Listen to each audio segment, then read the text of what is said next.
Ripple. Oops. We're working now. It is. But also a lot of little positive things. I'll talk more in the principals report. So just for right now, I'll hold off. Just kind of talking about some of the other celebrations and go from there. Okay. Looks like the mics were not on, so now they are. Budget, any other celebrations? So wanted to shout out for Miss Sepulveda. She did another kind of like a Latin talent show. I thought that was quite successful as well. A lot of interesting people there. And then we also had the Black History Month. I called it a talent show, but I don't know what they called it here. Assembly. Black History Month. Assembly. Yeah. So that was another cool thing. And led by, I mean, our students did a phenomenal job organizing that. Savage was key and instrumental in it, but super proud of our students for putting that forward. And all the other cultural celebrations too we have throughout the year that are really organized by students and teachers. It's just great. Awesome experience. Thank you. Any other celebrations? Nope. Okay. Moving on to Laura, the LSC budget subcommittee. Yeah. So we met on Tuesday. With us was Miss Lopez, Miss Toki, Dr. Macias, myself, and Alicia. So we had good representation there at the subcommittee meeting. We did review a lot of different topics. I don't know if you want to go into detail with everything here. Do you want to wait until we get to the body of the meeting? I can go through everything now if you want, but Whatever you feel like going with. all right. So let's dive in because there's quite a bit here. So as we were made aware, there was a request from the art department for additional supplies, which kind of came as a surprise since we pretty much ordered what we thought was for the full year back in August. So we did go ahead and look into those departmental inventory. I think we've got some items that have been approved for the second order. There was an additional request that was approved for 4765, which is going to be part of this budget tracker that we have here. But there are some items that are still pending approval simply because we want to make sure we've got items in inventory, I can imagine. And then also it's just, again, something of just kind of taking mind of what we have and what we're spending by department. And if we want to take a look at the budget tracker, I do want to identify that the items highlighted in blue are the new items that Ms. Lopez has reconciled for this period. The items highlighted in blue do not require LSC approval because they're under the $10,000 benchmark.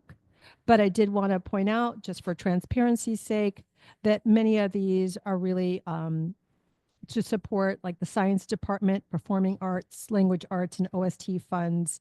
They're just transfers into these departments for supplies and additional support, but nothing that's, really moving the needle too greatly.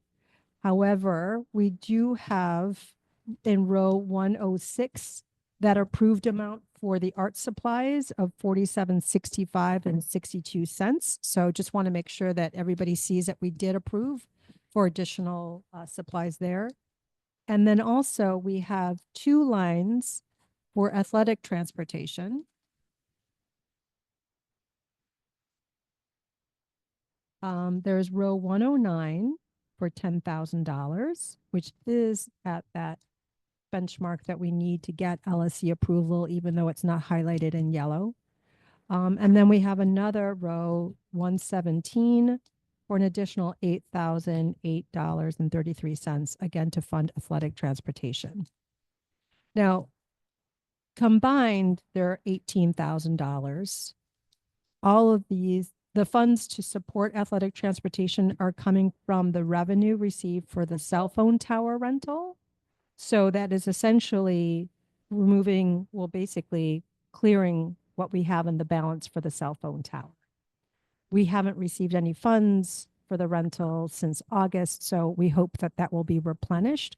But I do want to make everybody aware that we are putting a significant amount of dollars behind supporting transportation for athletics. And it was decided last year that we would try to minimize spend for transportation because given our current budget situation, we just wanted to kind of count all of our dollars and be as mindful of our spend as possible. So that caused me to kind of take a look at transportation overall for LPHS and in specifically athletic transportation. Miss Lopez has everything organized, so I really appreciate her diligence in keeping tabs on all of our expenditures. So she shared with me a transportation spreadsheet that shows year over year what we spent on transportation. And I've noticed that this year, from October to the end of January, we spent, excuse me, we spent 35,500 currently on athletic transportation. This same time last year, we spent 25,300. So we're outpacing our spend over last year. And this is given our decision to try and minimize spend. So we're heading in the wrong direction there. So I just want everybody to be aware of this, that, go ahead, if you want to ask a question or. Yeah, how is this where we are? Because I thought that this was going to be communicated that primarily we were going to be asking parents to drive when possible.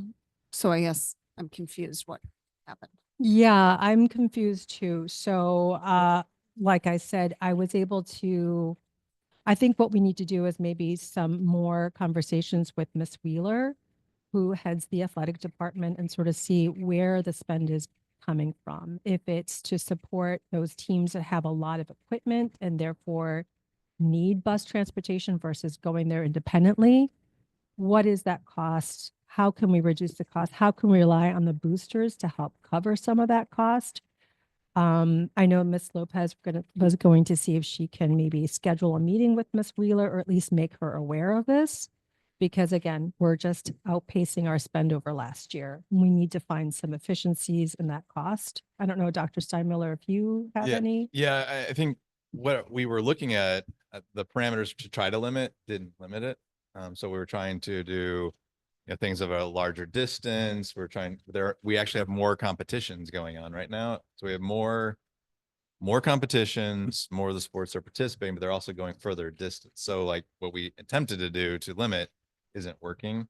Where I think we need to really step even further back. And if it's to be equitable with all the teams, is you get 3 or 4 bus trips from us, the rest are on you, and just go from there.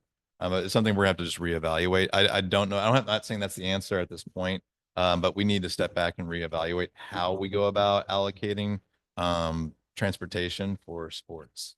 And so it again, what we attempted to do of just, if it's over like a 5-mile radius, that we would, because then people can do their own transportation. We're seeing that's actually the majority of our trips are over that.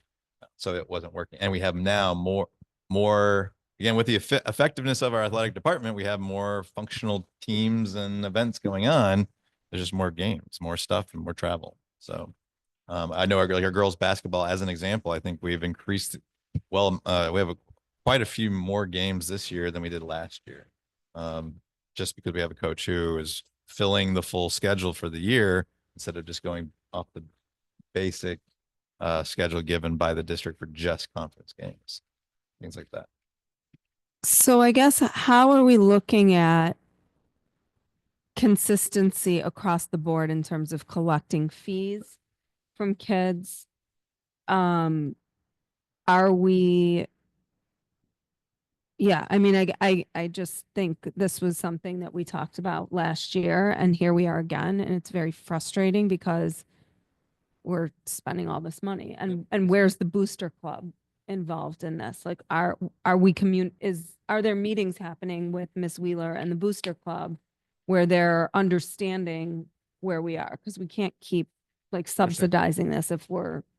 I'll follow up with Ms. Morris, Ms. Wheeler, and we'll talk through, and Ms. Theus, so we can get everybody together on this. But I completely hear what you're saying and agree. So we just need to step back, reevaluate, and find a better process that's more fiscally responsible and sustainable.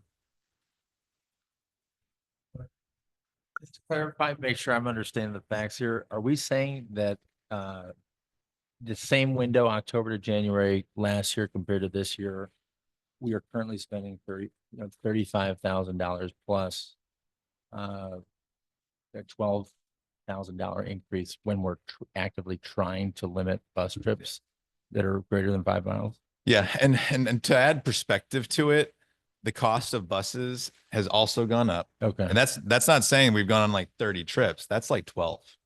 It's like Okay. 12 extra games, 12 to 14 extra competitions. So it's not like it's a copious amount of extra games.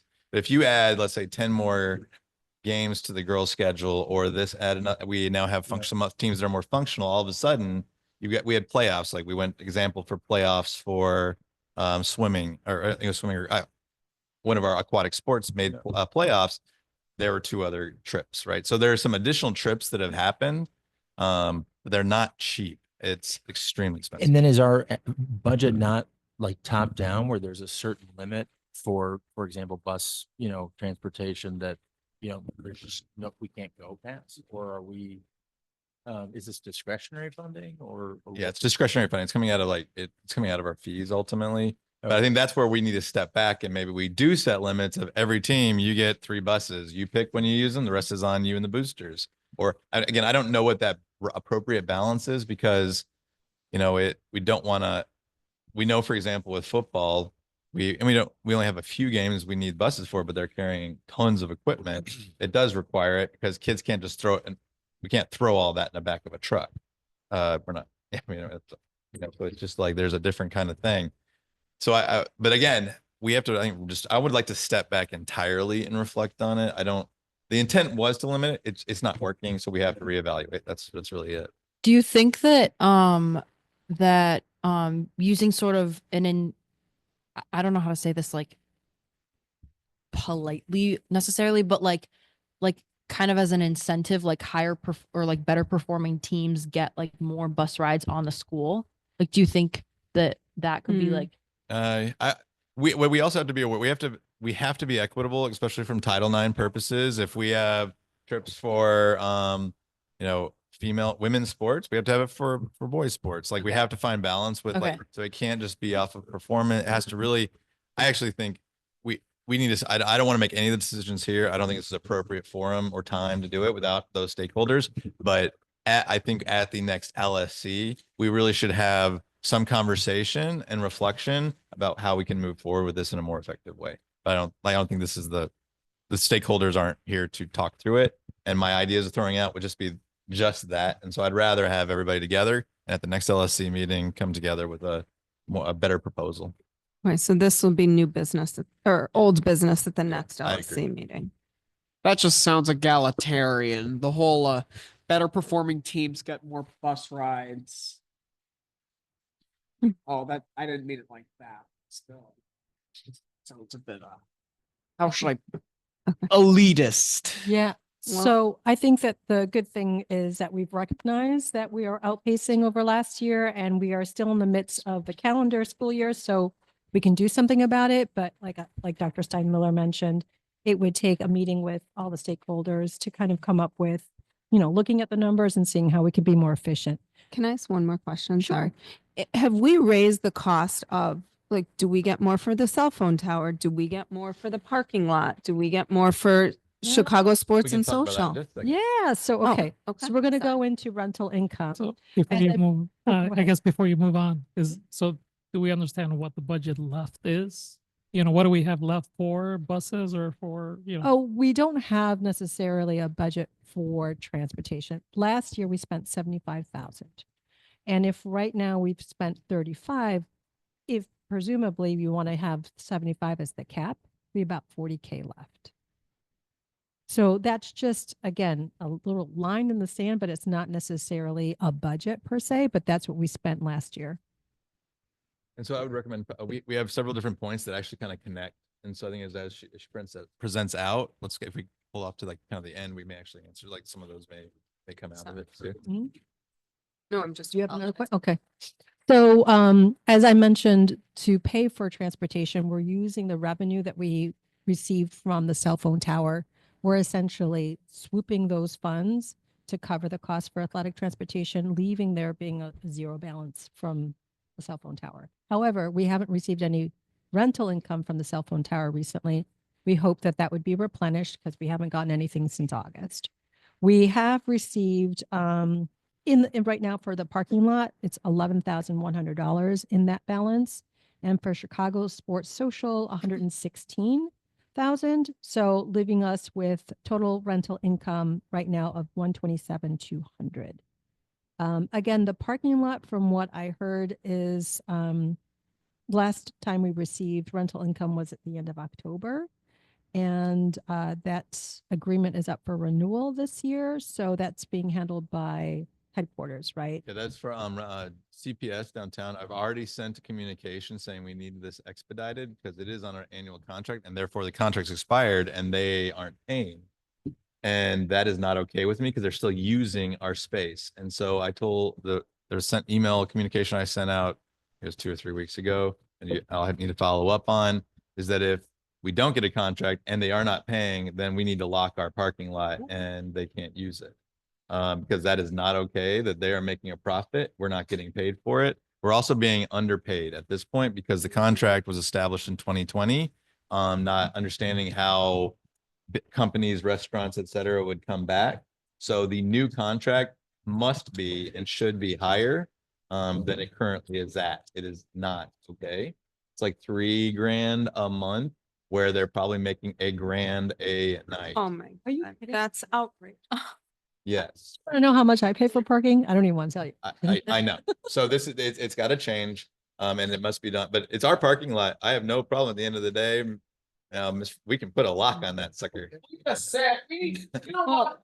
I'm And- for the law. and We need with to the stand up whole- to the profiteers, the robber barons. We just need to get more.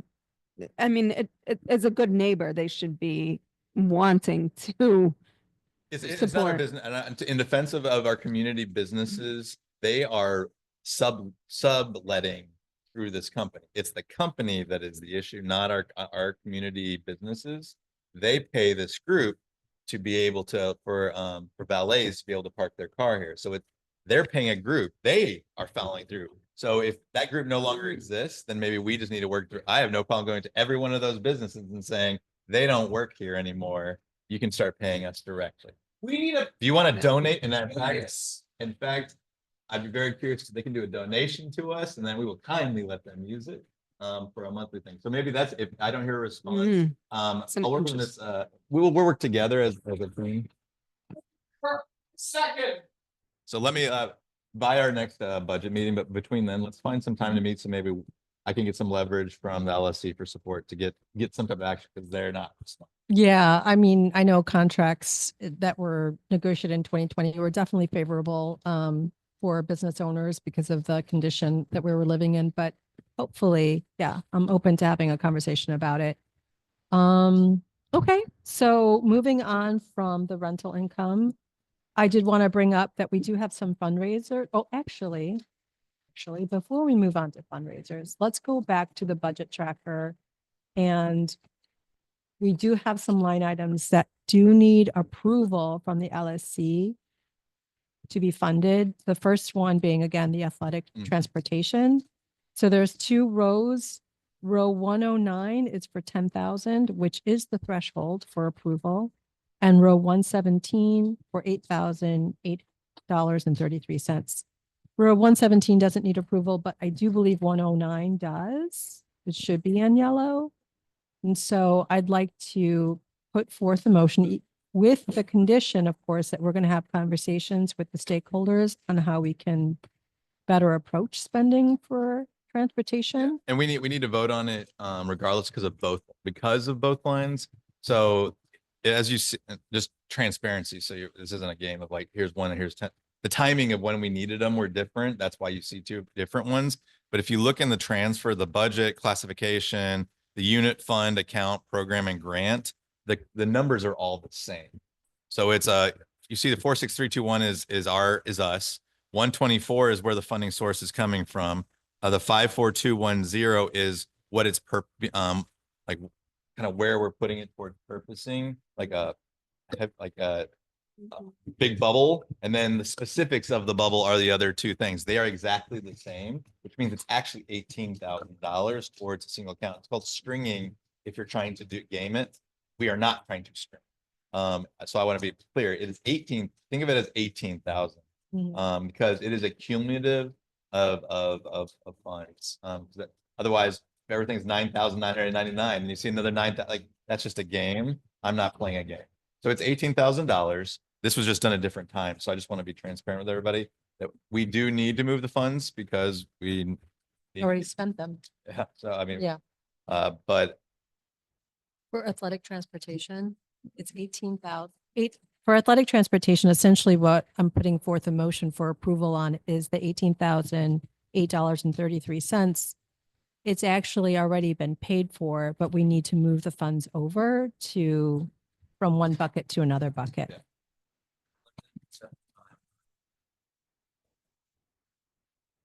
no.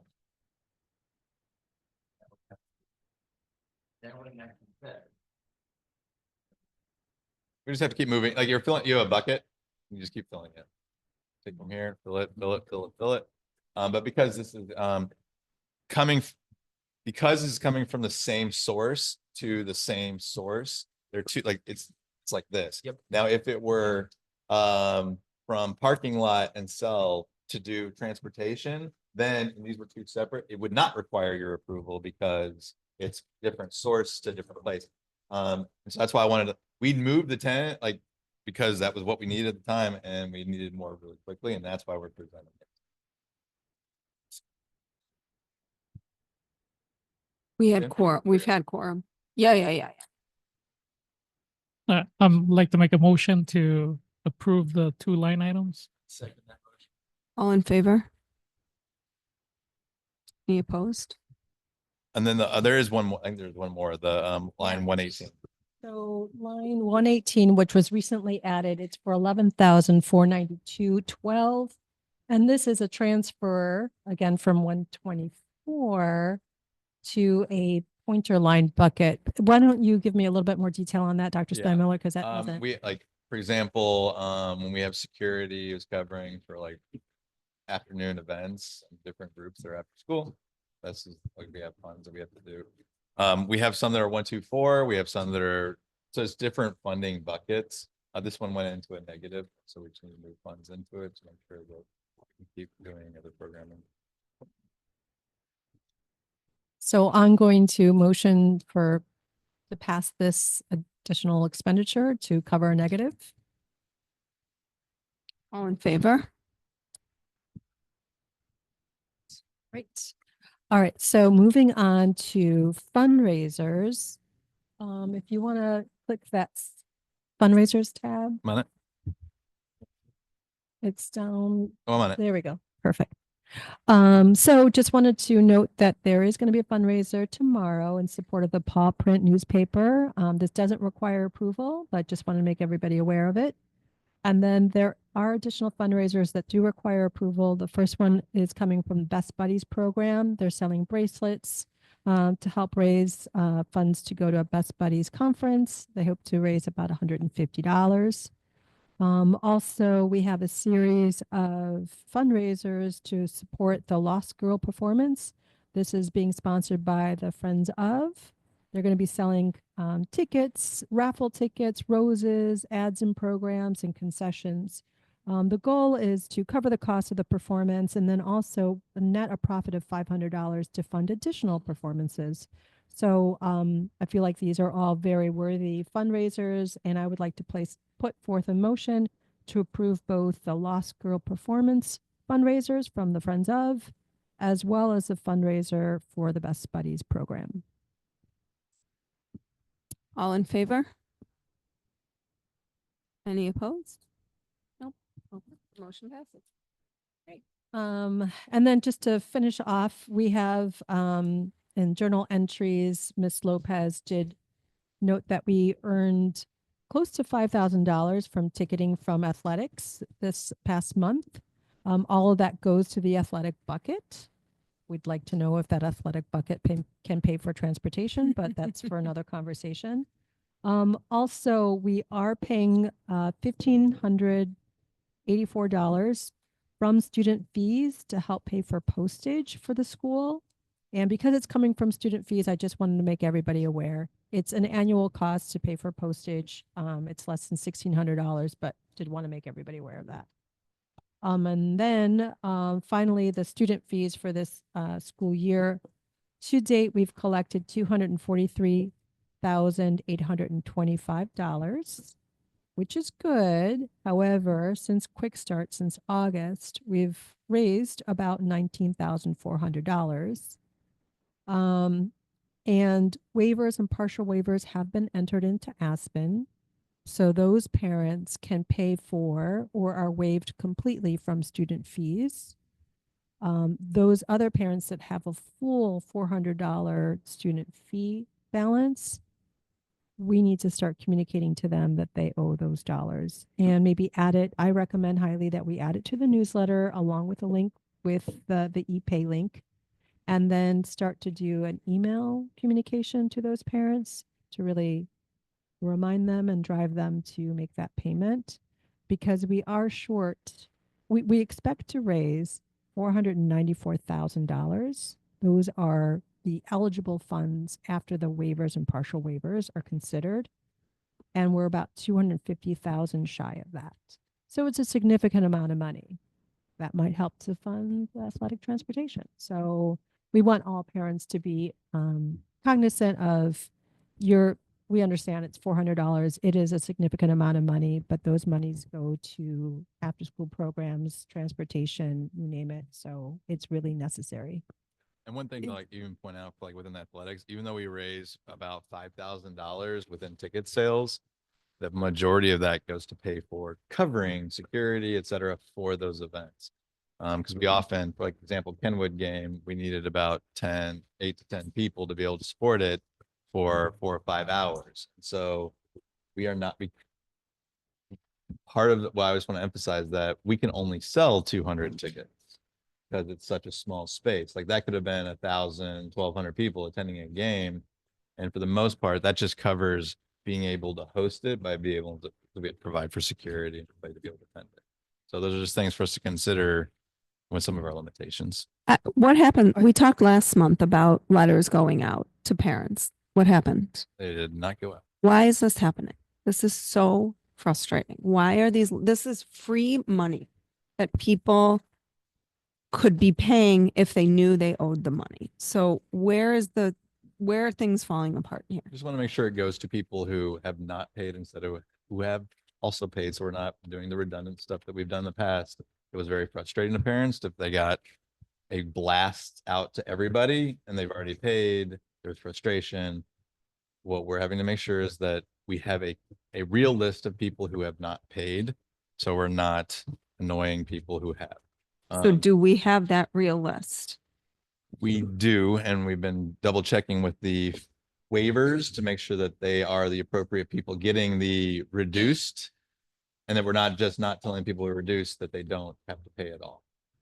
So when can we expect this to go out? So I will follow up with Ms. Yepes. We'll talk through like just a couple things that also with that we'll have a meeting. Let's have a meeting next week if possible, and then we can make sure that communication is targeted. We're working together, and then if there is any pushback for whatever, we can figure out how to improve that communication. We can set a meeting and we'll send it out, and she can be present when we do it.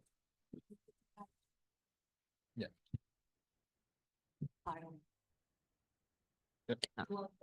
People probably assume it's not them, right? Oh, and I think if you get a direct, we talked last week about saying like, you are getting this because you still owe this money. And we just need to make sure we have a Well, clean. Also, I feel like it's a good motivator for folks, right? Maybe you add something to it like, look, we're halfway through to our goal, and really get everybody to like get excited about it, like, and to, support their school. I'm sure everybody is willing to put, to get to that goal. So it just needs to be aware of it and maybe making it fun or making it a challenge and having everybody kind of see how we're progressing. It's good. I know that in previous years we've had I don't know if it's still happening this year, but it was like split the fee in two, like you pay over the course of the year and then that like delayed a lot of stuff. Is that like still what we're doing or no? No, I think it's because we found that we just never got the second payment from Right. everybody. Yeah. I mean, in this, we do have all the, I'm confident with the fees and reduced fees, like that was put in, so I feel good about that, but it's now making sure we can pull a clean list of those who have not paid, those who do not have waivers, and then having a separate group for those who have reduced. Okay. So it's not overwhelming the office. Okay. You know, so, but I think we can put that together. So I had a question with the waivers and the partial waivers. Do we have an idea of how many of these things are being handed out? Is this increasing over years or is it kind of a steady population? You know, I don't know if this kind of speaks to the demographics of LP. Is the demographics changing? It's about 40. It fluctuates, but it ranges between 40 to 50% of our student, or more than that, actually 40 to 60. Some, I mean, that sounds like a wide range, but it just kind of depends on. We don't really get to where 75% or beyond 60% are free and reduced, but we really don't get lower than 40%. So it just kind of fluctuates a bit, but we can get more specific.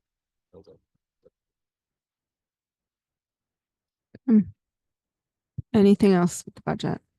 And then one last thing with the winter formal, now that it's said and done, do we have any final numbers on the winter formal? There's about $56,000. Don't quote me exactly on that. About around that range. We didn't lose money on it. We didn't make copious amounts of dollars on it, but we did lose funds. So let's just say more or less it broke even, maybe made $2 to $3 grand.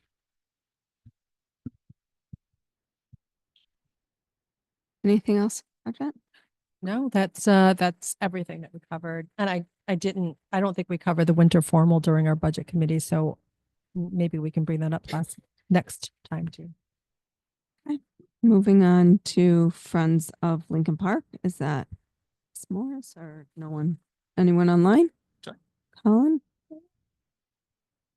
If anybody is in the audience, we have 3 people. If you are from Friends of and like to speak, please raise your hand.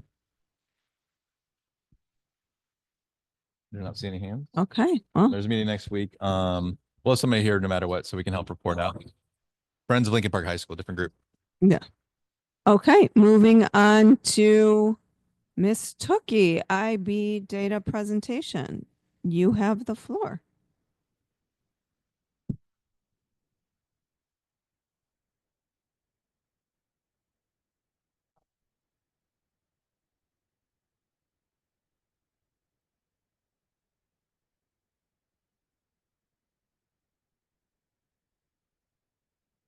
She's much further down. We could do print. Do you want us to do? We can move forward and then come back. Wanna do We that? could do principal report and then come to you. Is that okay? Okay. Okay. Let's move on to the principal report. Excellent. I've got quite a bit, but so I'll just kind of churn through these, but I actually want to show some things through it. I did share with you the principal's report. Again, it's kind of that running agenda of just different items underneath the principal about like kind of principal evaluation qualities, things like that. So I think this is right. All right, perfect. I shared, oh, that's not it. Yeah. Let me see. There we go.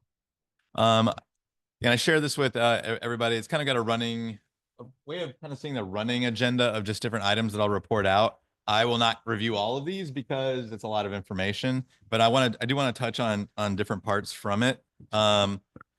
So just number one, as we're talking about like the SLT effectiveness in this, we have 2 assistant principals who are out on leave. We anticipate one will be coming back shortly. One will be back at the end of March. One will be closer beginning of March. Ms. Theus and I are working through that. We've communicated to teachers just kind of this redistribution of responsibilities, and we're rocking and rolling. This is a part of the mid-year evaluation for senior leadership. I do a fall, mid, and end of year evaluation for everybody. One thing that I do want to, as I keep promoting and supporting our assistant principals in their growth and development too, Miss Theus, something that she's starting to engage with is a Black principal program that I think is just a really a great avenue for her to really coordinate with other Black principals in the district and beyond outside of Chicago Public Schools. So it's something she's starting to engage with that I'm excited about that work because its focus is obviously on eliminating the opportunity gap between Black and white students, but also supporting Black administrators, support students within their community. And so I'm excited for her work within that. Again, we have daily check-ins. Misty, normally I do bi-weekly. We're kind of doing daily check-ins since it's just the two of us, and that's our theme song. We did for a period of time also have support from Dr. Sylvester, who was a practice principal, getting some of her credentials to be able to do it. So she was helping us out as well.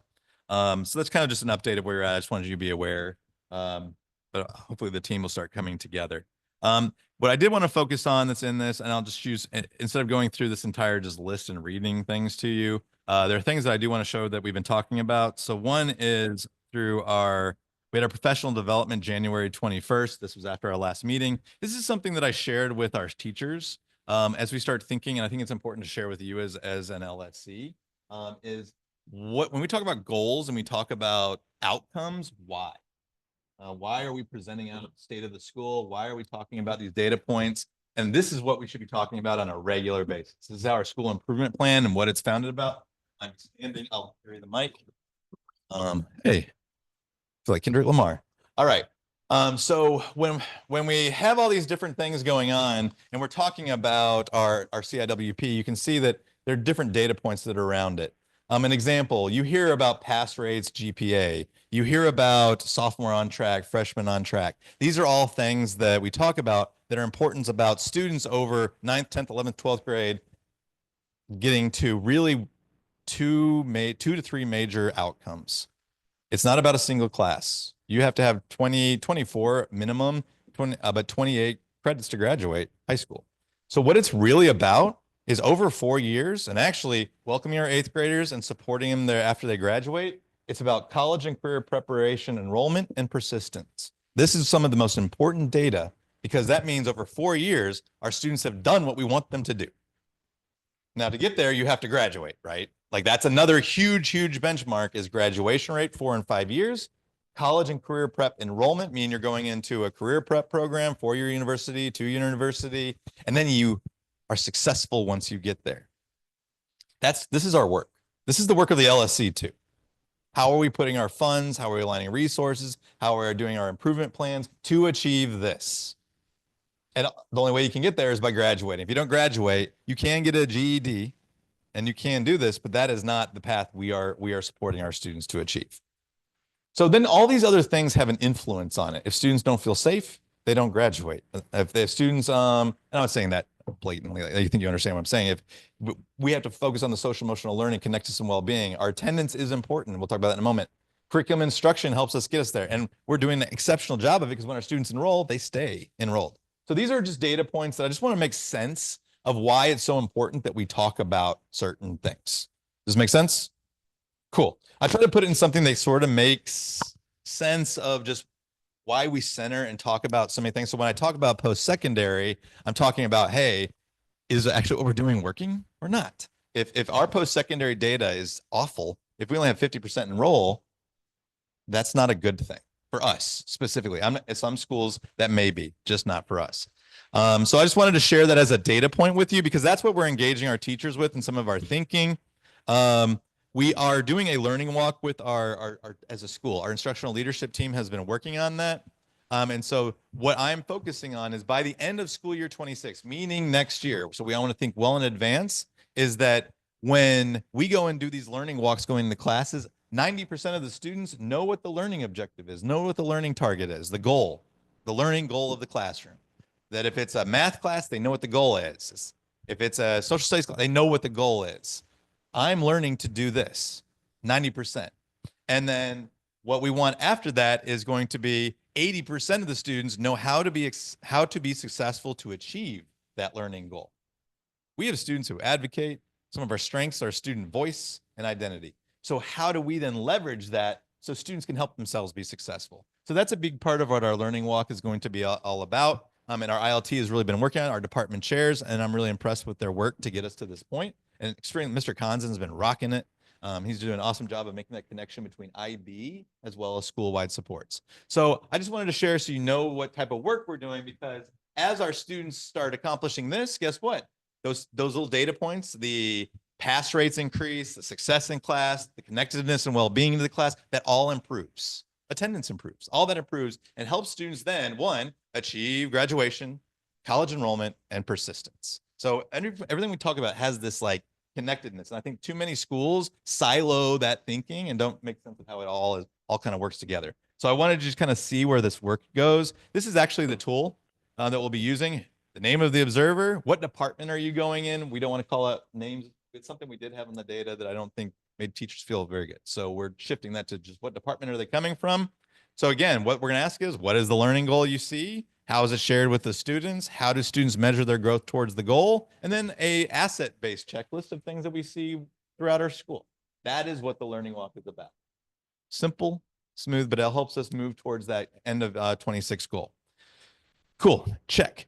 Next thing I want to talk about, that's in all the information I shared. During our PD day, we did talk about some of the fears our students have. I did bring this up briefly. That some of our students, especially as it pertains some of the immigration and customs enforcement protocols that are going out.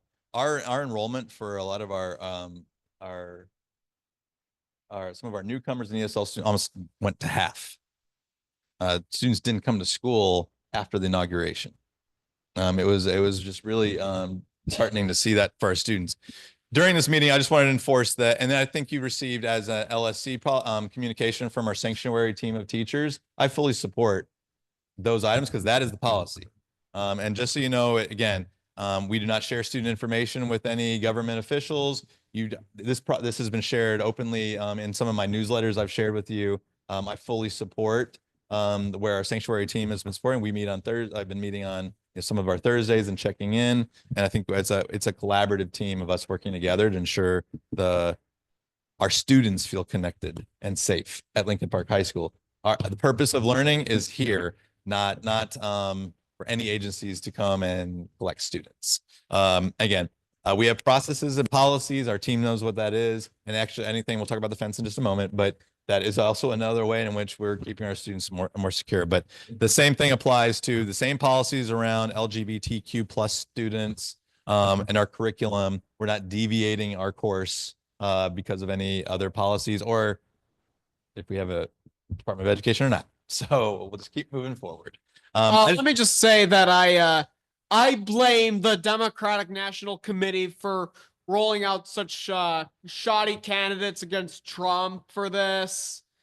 Look, if anyone, George. Yeah, I can't speak to politics right now, and our purpose is about Lincoln Park High School and every student, all 2,168 students inside of it.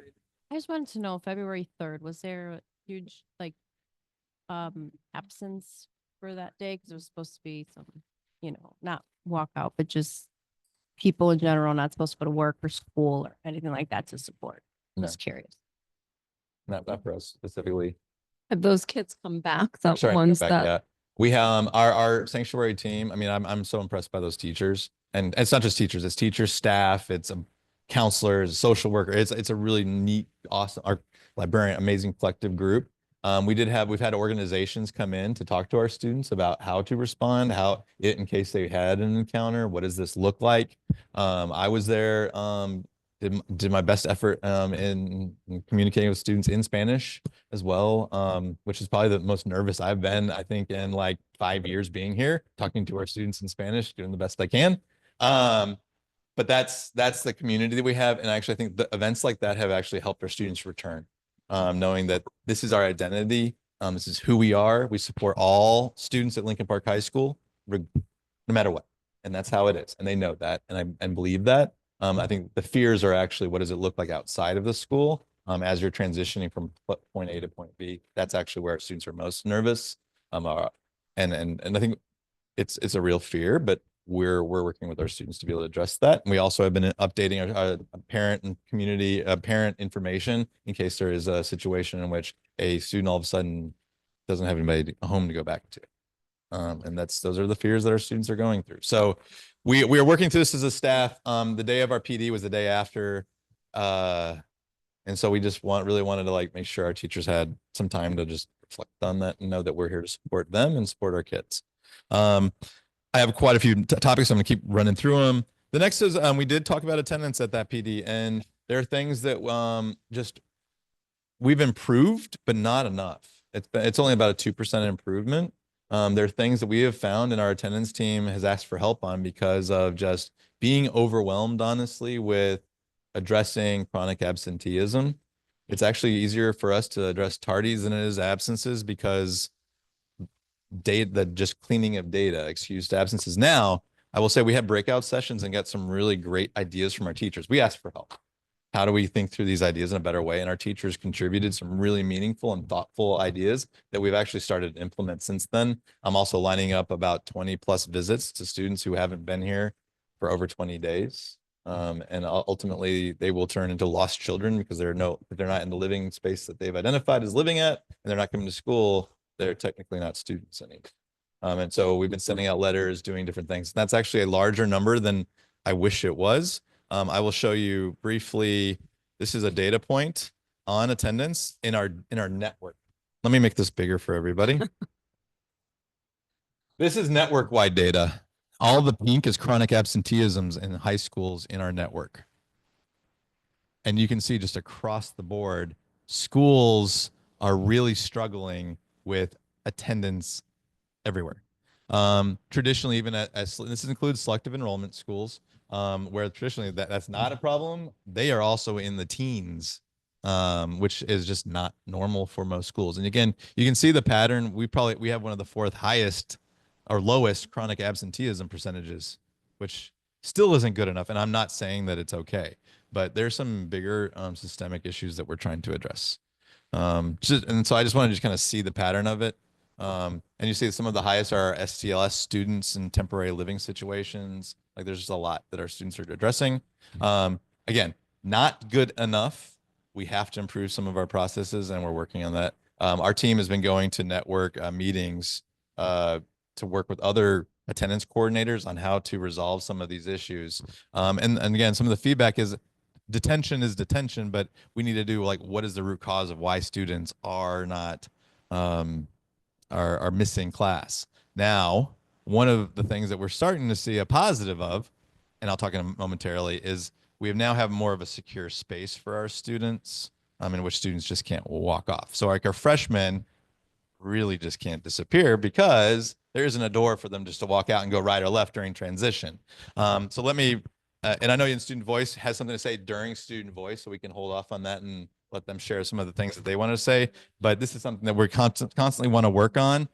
I'll get to the fence in just a moment, but I want to hit some other data points. We had an amazing group of teachers come together to talk about our mock exams. As an LSC, we had some students and coordinators, sorry, Ms. Tucky. But we had coordinators and teachers come together really to think through what our mocks would look like. And we were able to basically turn what was kind of a span of 6 weeks of where mocks were taking place over a 6-week period really into less than 2 weeks of instructional days.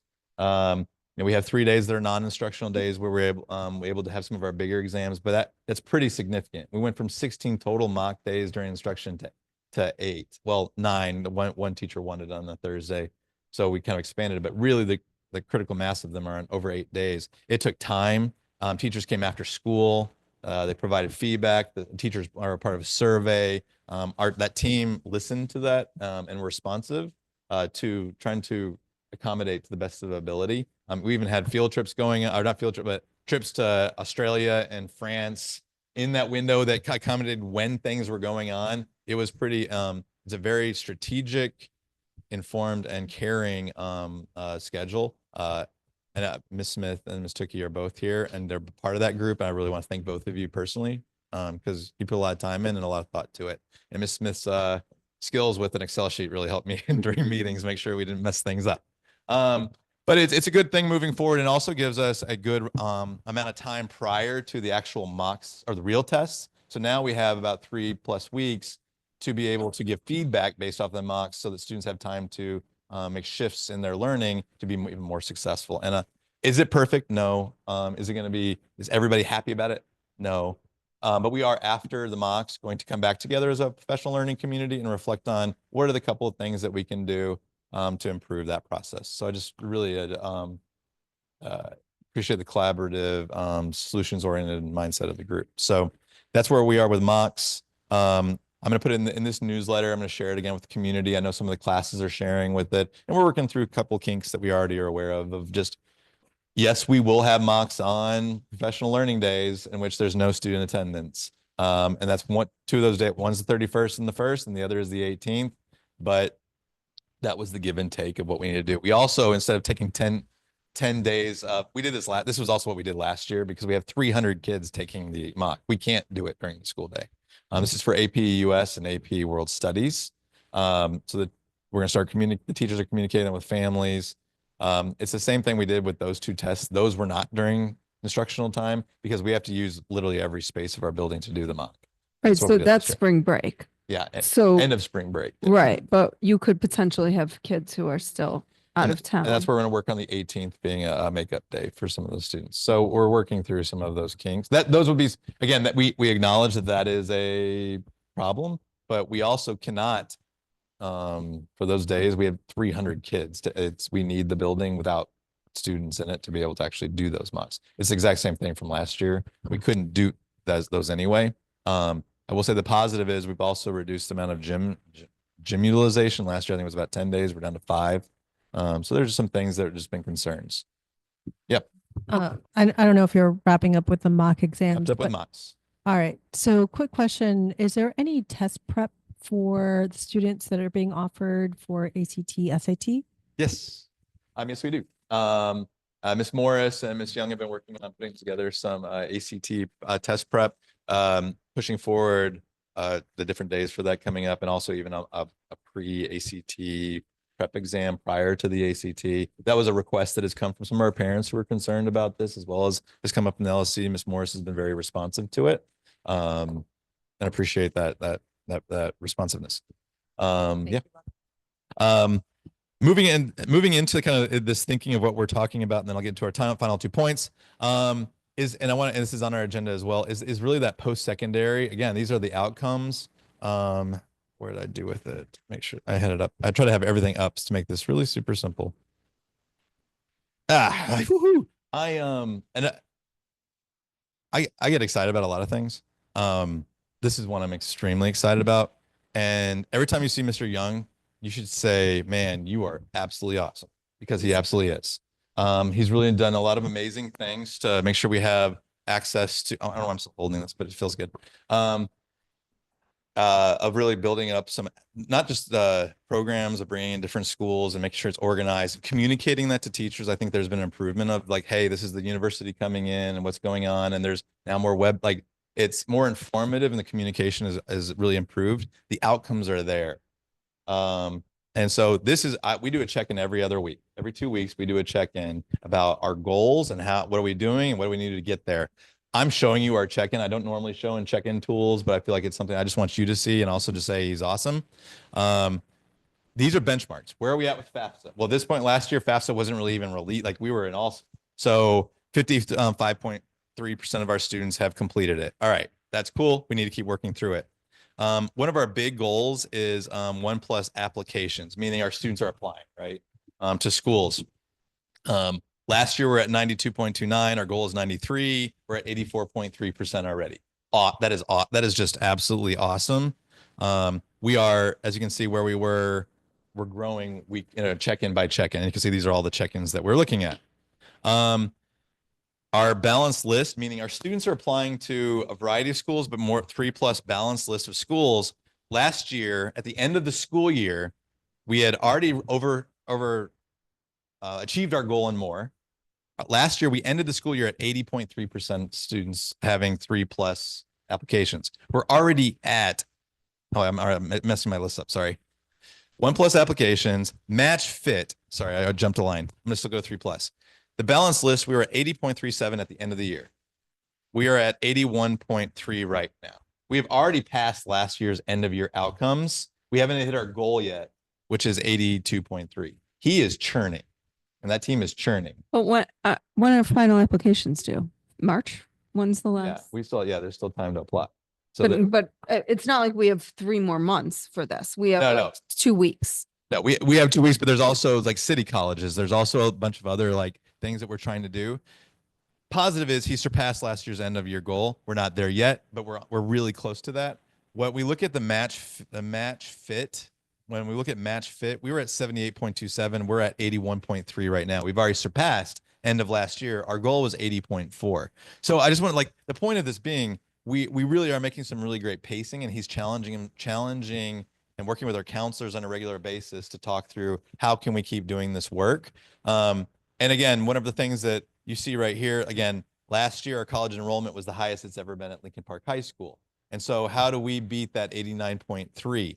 Now our persistence was at 88.9. Our highest at Lincoln Park is 90.4. So things that we want to keep striving and pushing towards that excellence and these post-secondary opportunities. But this data is important as an LSC because again, what is the outcome of what we're trying to achieve? Post-secondary success. When is this? Yeah. When does this wrap up where the data final? We usually look at it in June because there's cleaning up of data too, because a lot of what has to be is report, like you have to report it. So even to the point of even things being done in March, that doesn't mean kids actually didn't do the applications. The counselors may not be aware that they did the applications. So there's data that has to be updated along that way so that we can help support them because Mr. Young and Ms. Giannopoulos, our librarian, do alumni work. So right now they're communicating with students in college to make sure they're succeeding. That happens also over the course of the summer. We get grants and funding for that so that the two of them, Ms. Giannopoulos can help him just do that outreach to make sure students are successful. Again, because all that other data points lead to this. And I think it's important that we keep finding and improving these processes, especially since this is some of the leading work in our network, or in our district, in our school district. And so our charge and challenge is how do we keep improving on something that is really at a high number and high percentage. And those will be some of the things I will think about is like, how are we allocating money towards alumni work? Is there something that might be the next edge of growth? What is it we do? We're not going to resolve that here. I just wanted to share out that those are the things that we're trying to think through and want to keep talking about. It's one of our CIWP priorities, and that's also why I wanted to report out on it as well. Yeah. Thank you for sharing that, Dr. Miller. It would be great too, once the data is final, to see, hopefully celebrating some kick-ass results, beating last year's outcomes. But yeah, that would be great to see that one to the final as well. Okay. Well, I'll keep you updated on it. Great.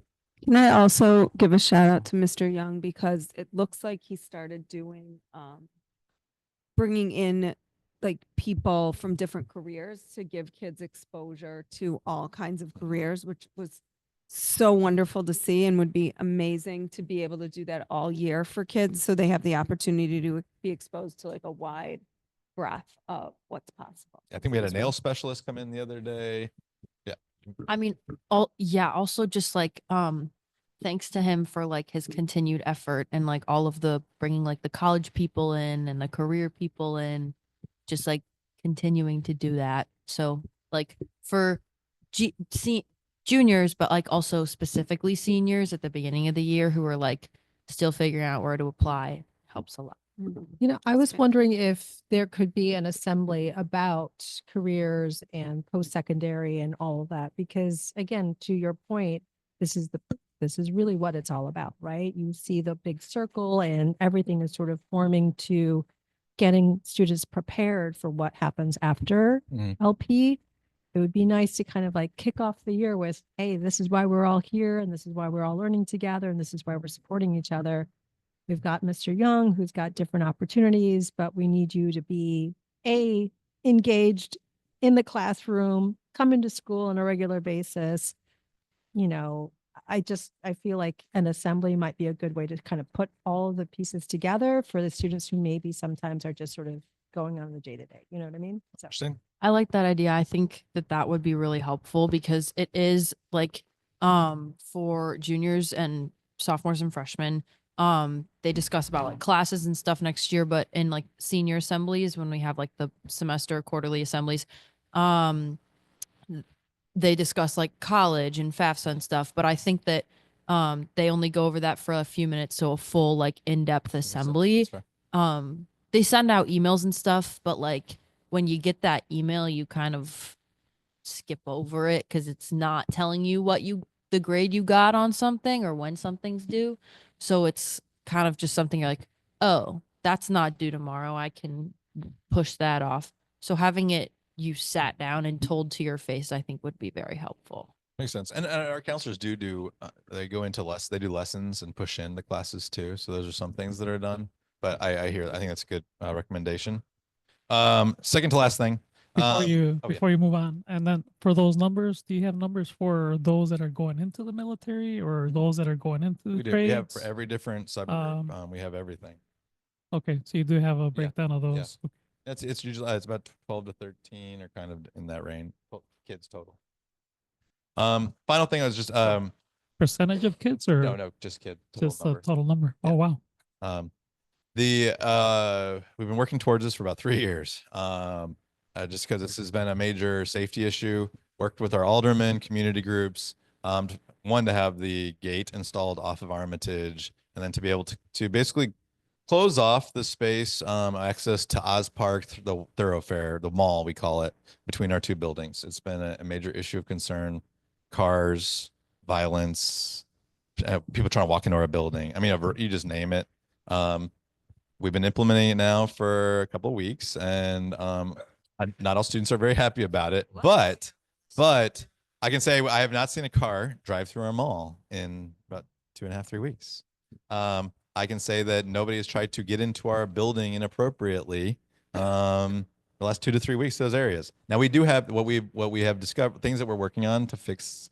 So in short, it's creating a safe space for our students. The biggest thing we have is to deal with Uber Eats, trying to do deliveries and kids trying to go to the fence to like get the food through the fence. So security has been well fed. No, just kidding. So the biggest glitches, or not glitches, but things that we're still working towards. The parking lot fence. The parking lot fence is going to eventually have locks on both sides that'll require keys. We need to make sure all our teachers have the U key or a specific key to be able to go in and out. So requests have been in. We're making sure we get that. And then soon, the outside from the parking lot will also have a lock on it, so people won't be able to access through that way. And then it's a pretty secure space. The temporary fence is the baseball field outfield that we're using right now. Working with our CPS facilities, it's a $20,000 fence and gate that we're working at CPS to install. We may have to put a more sustainable temporary fence up besides the baseball outfield, just as we're working towards getting that financed. And so that there may be like the Home Depot kind of like a temporary fence that goes up with a gate. But that's what we need to do. And it's really been nice. And I'm really impressed by our students of just kind of like, I know there's been frustration that it's there.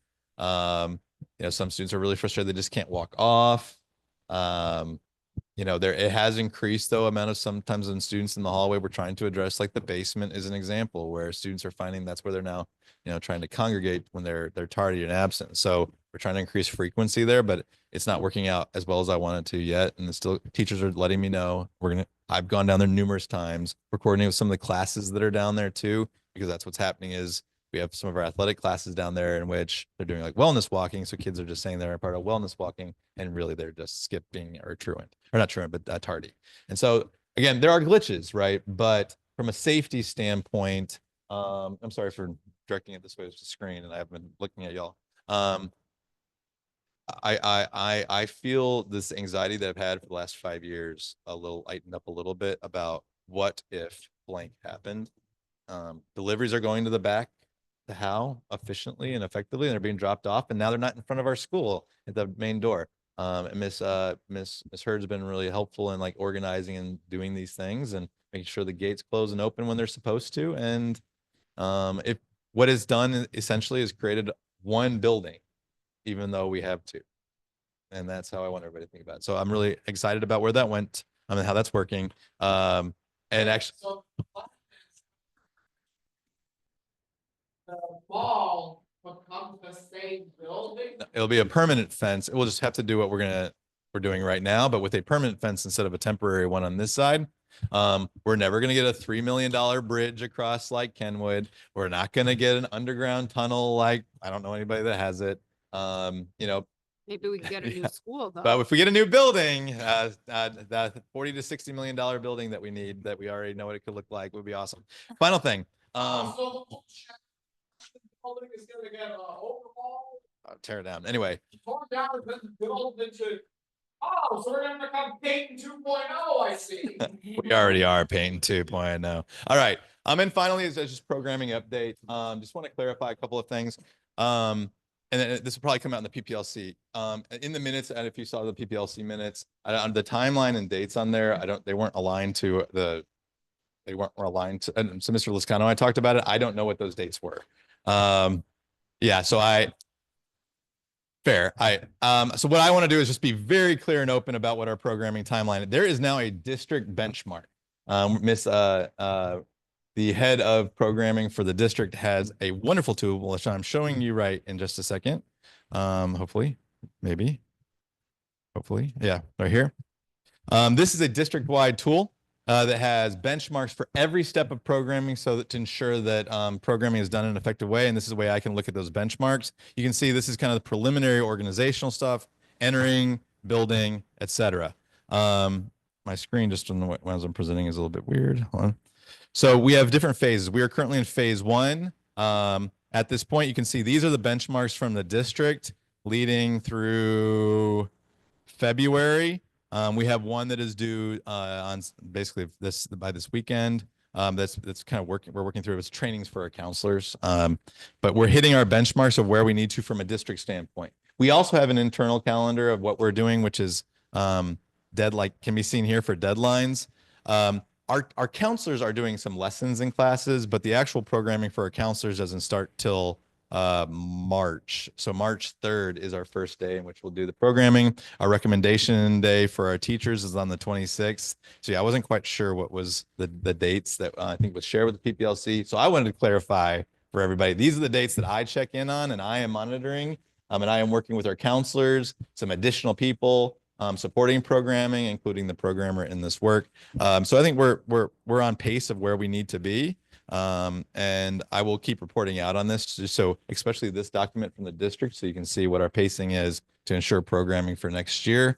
I'm getting multiple people trained on programming, and I will have a big update next week on just kind of where we're at, our next LSC meeting, about where we're at with this work.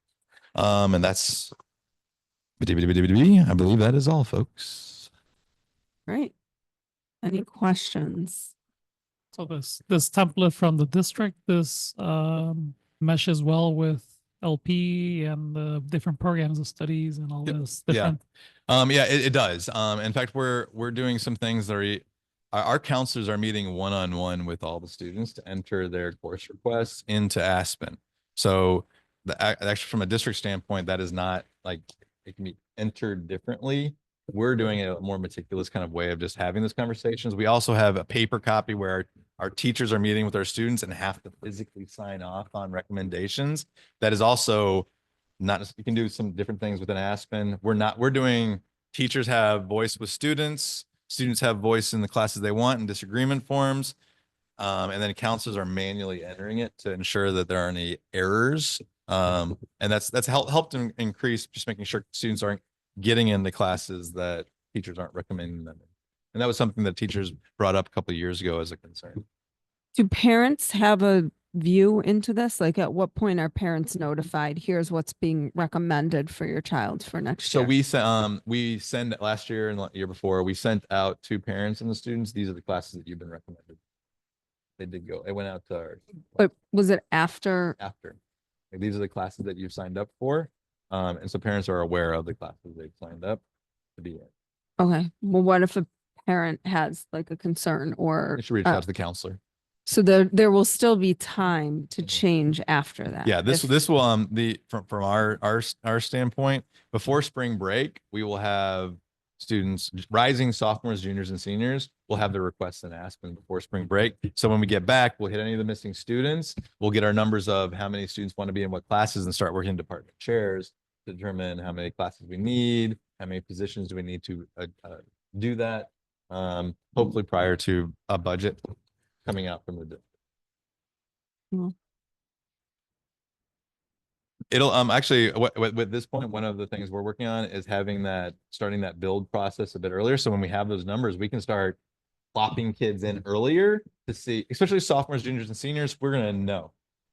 Freshmen are different, but one thing we're gonna do very differently with freshmen that we did last year, we're gonna do our diagnostics that we've done before. We're assessing like but there is a state law policy, whatever you want to call it, where there's acceleration. We have to default to whatever that is.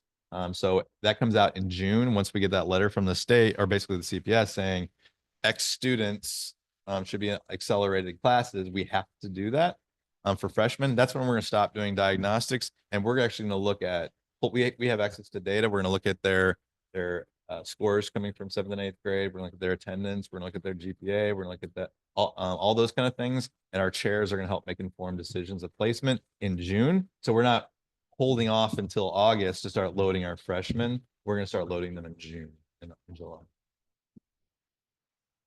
Yeah, it's gonna be far earlier than, and it's commitment that we have to make, and it's on. The difference is we're gonna make informed decisions. We're not gonna hold off on diagnostics. We do. We do. In July. July's organization. Yeah, And they're still giving the diagnosis. we will because that data doesn't come until June. We want to actually start doing things with the students based off the diagnostics earlier. Like we were holding off chasing 100 to 150 kids. It ended up being like 100 kids for diagnostics. We're not. In June, we're going to look at their scores. We're going to see if they got an acceleration letter, and if they don't, then we're going to make informed. There's going to be basically points where cutoff scores that we are making based off GPA in this. Our counselors will know what they are. They pull that data and go, Johnny goes to this class, Susie goes to this class, Fred goes to this class. You need Sorry. This would address a longstanding issue, and I would love to kind of see how this progresses, because this would address, just a lot of concerns that parents have and teachers have. We want to have stability within the classroom and just make sure that everybody's set up for success. So, Absolutely. all right, great. Again, that is all I have. I'll stop sharing. And adding to that, I just think because we already have our rising, sophomores, juniors, and seniors, that they would have, I don't want to say priority, but they would have a better, not schedule. It'd just be better. Like they're already. I would like by June to have a good draft of what classes the students are already lined up with, teacher schedules by June. And I think we can do that. And so again, there's more, I wanted to focus on post-secondary really for this session. I'm happy to expand even more on programming at the next. One quick follow-up on attendance. I wasn't aware of just how strong the correlation was between attendance and GPA/student achievement until recently seeing some data. And just wondering, I'm assuming you're sharing that data that, you put on our radar because it's a negative year-over-year trend as well. Any sense you mentioned that you guys are working on it. Could you give us a little more detailed sense of what's driving that uptick and what's being done to try to combat it? Like that chart I had with all the circles, right? I think it's a variety of things. It's not as just super simple of one root cause. I think there is we did a Cultivate survey that we haven't really been shared with all. We had 3/4 of our students kind of share their experiences and why they're coming from it. And it's a variety of things. And a lot of it comes into this like I'm not gonna say COVID because it's not COVID, but post virtual experience of the value of learning. What does that mean? What they can get and access without, they can get from a Google Classroom and be like, well, why do I need to be in class if I can get it from a Google Classroom? I'm not saying that's okay, because the instruction that the teachers are providing isn't Google Classroom. It's different, but there's this different weird value of it. There is an accessibility issue. Like first period is very difficult for us. We're having a more severe disconnect of students who are just truant. And that chronic absenteeism is like the word, where they're just not here. And for extended periods of time. And And we have some breakdowns where kids are taking advantage of skipping a class from on a regular basis. And so there isn't just a single kind of answer to it. But the fact that it's happening at so many schools at such a scale, it's not one thing, but that's why we have to tackle it in a bunch of different ways. I mean, there's a mental health part where kids don't want to come to school at all. That's increased incrementally. And if we just think that let's say you have like 10 to 20 students who are really struggling with that, and we know that's what's going on. Then you take another 20 students who just don't come, and really they're coming for more of safe spaces, not really coming for academics. Then you have there's a variety of those kind of stuff that's going on. When we have subs, our kids try to skip when they know they have subs. What's the teacher attendance? It's I can give you the exact number. I want to say it's mid-90s, but I don't. There is a new. Last thing I'll say, there's a web page. The CPS has redone everybody's web page from the school-based page.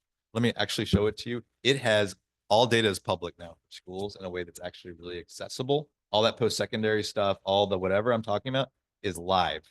Everybody sees it, including schools' curriculum, which came fast and furious and kind of freaks us out a little bit about what they're perceiving to be curriculum. Let me show that really briefly to you. So you at least know what I'm talking about and that you can see how to access it. So I'll take you step by step through it. But when you go to, I'll share it right here. If you go to the school, if you just do CPS school locator.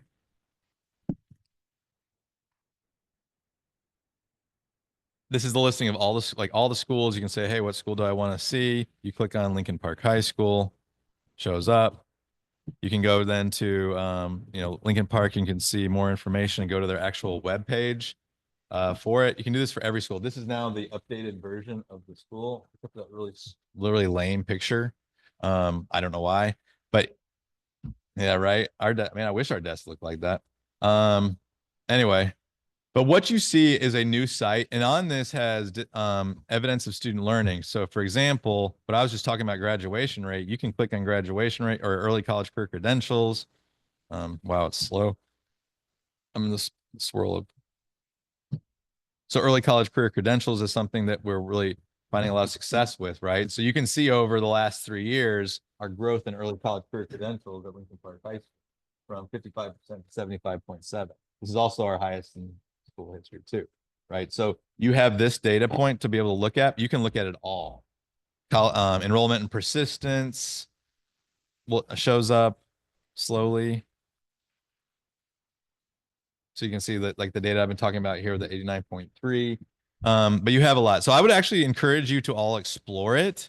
Student proficiency, like you name it, you can start looking at it. It's all on the page. It's public. It's all public facing.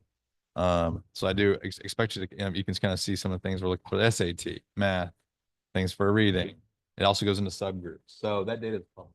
So please peruse, but that's for every school. Website. Yeah, it's CPS. It's if you do school locator or find a school, you can look up that for any school and see all of their data. It's public for everything. It's a lot. It's a bit overwhelming. That's the one thing that I did when I was able to meet as part of the principal advisory counselor with the CEO, is that, and as they're talking about this, making a 1 or 2 sheeter for families instead of having to click through all the things, that may be also an accessible resource. So hopefully that'll come out too.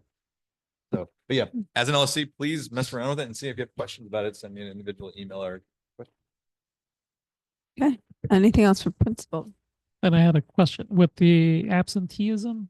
That's defined as not coming in at all, or is it a half day thing, or is It's it? a mix of both. And so if you miss 2 classes, you get half day attendance. Even if you were here more than it had, it's not about period by period. It's amount of minutes. So once you miss 2 classes, that's not half day. That's a quarter of the day. You're automatically default to half. So it's not a full. That's where some of the data gets a little bit complicated about our percentages. So if a student misses 2 classes, or doesn't show up to on Wednesday, we have a shorter day. So if you are late, like if you're not there first period, you actually get half day attendance. So there's some things like that that are really like, Wednesday, it's just. yeah, because it's a shorter day. So it's 300 minutes, so when you're under a certain threshold of minutes, so it's a give and take of benefits. The benefit of it is we have professional learning opportunities for our teachers spread out over the year, which I think is important, and opportunities for different things on Wednesdays, but it does impact our attendance rate too. How does that work? Those who are 9th period? Still the same? Yeah, yeah. But it's about minimum minutes in a day. So if you have an extra period, then hey, that's great. We get more minutes. We help us with our attendance. Okay.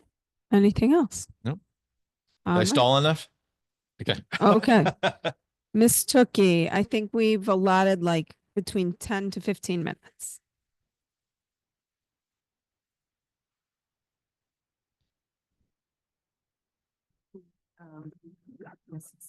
I don't know that we need a mic. Is it, oh, it's for the people, okay. Is it on? Yeah, it should be on already. It's on? Yeah. I don't know if it, You're not gonna hear it in here. oh, I don't hear it. I won't notice it from here. She turned it on. Thank you. Okay. Okay. Thanks.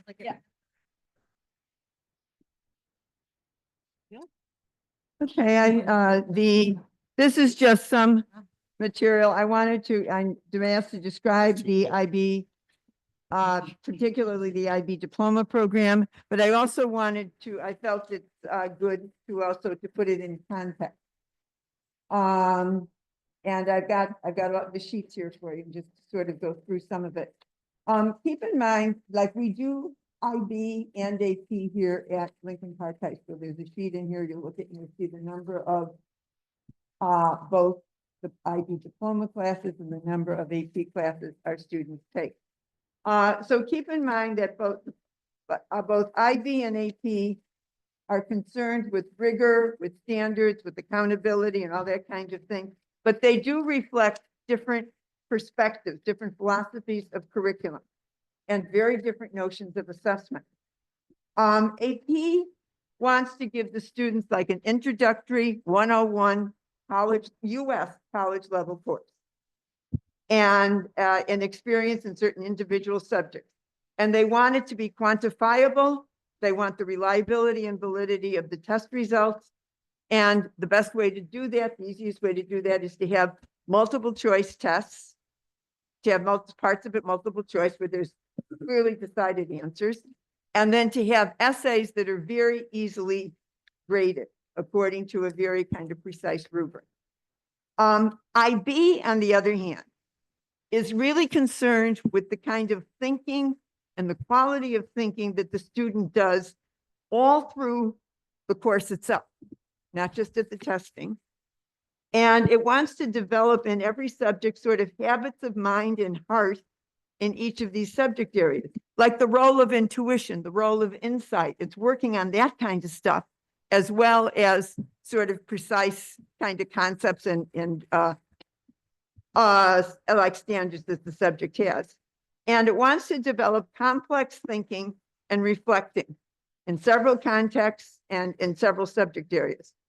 Now, keep in mind that the student can get university credit and or placement with both IB and AP examinations. So here I've divided up kind of the differences. IB is what you could call a paradigmatic curriculum. You might be studying, say, 20th century history. But it, a lot of things took place in the 20th century. But in IB, they focus in on just a couple of topics, like they look at the big issue, there's themes.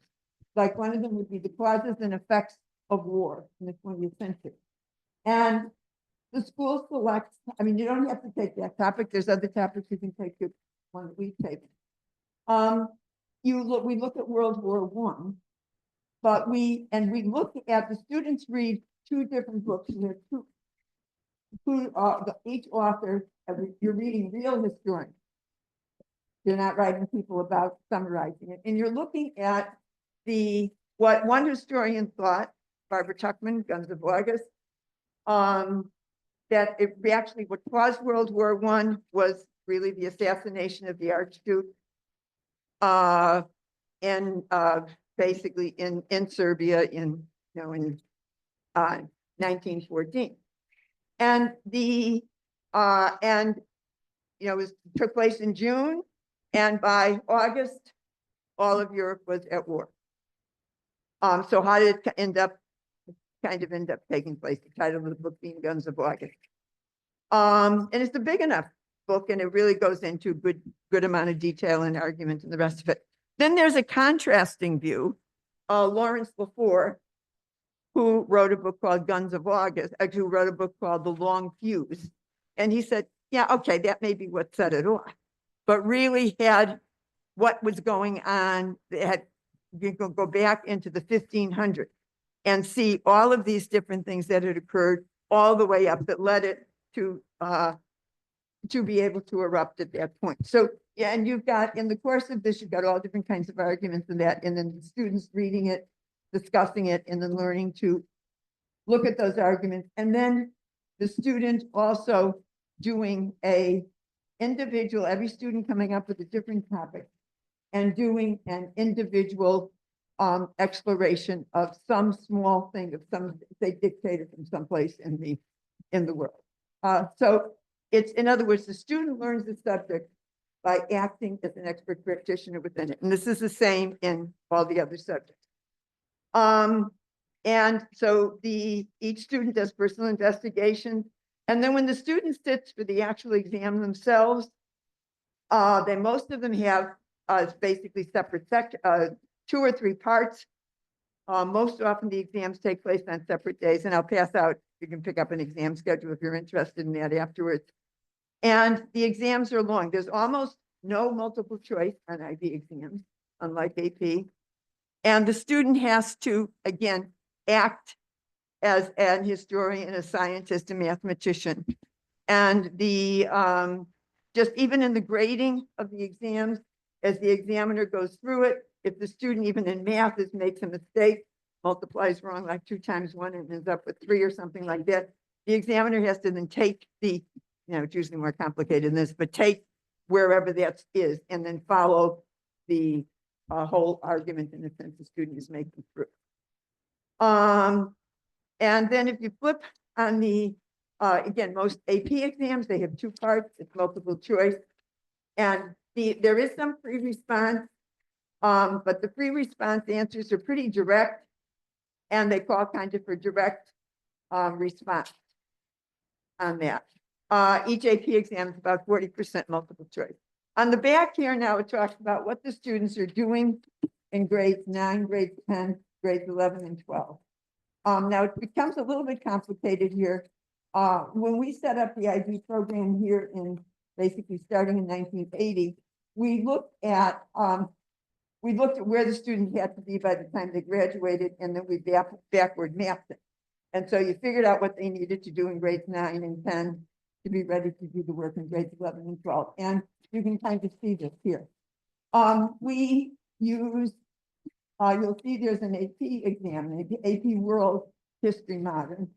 That basically, in freshman and sophomore year in history, we want to give the students the general context, like sort of a world overview, and as well as fulfilling the AP, the US history requirement.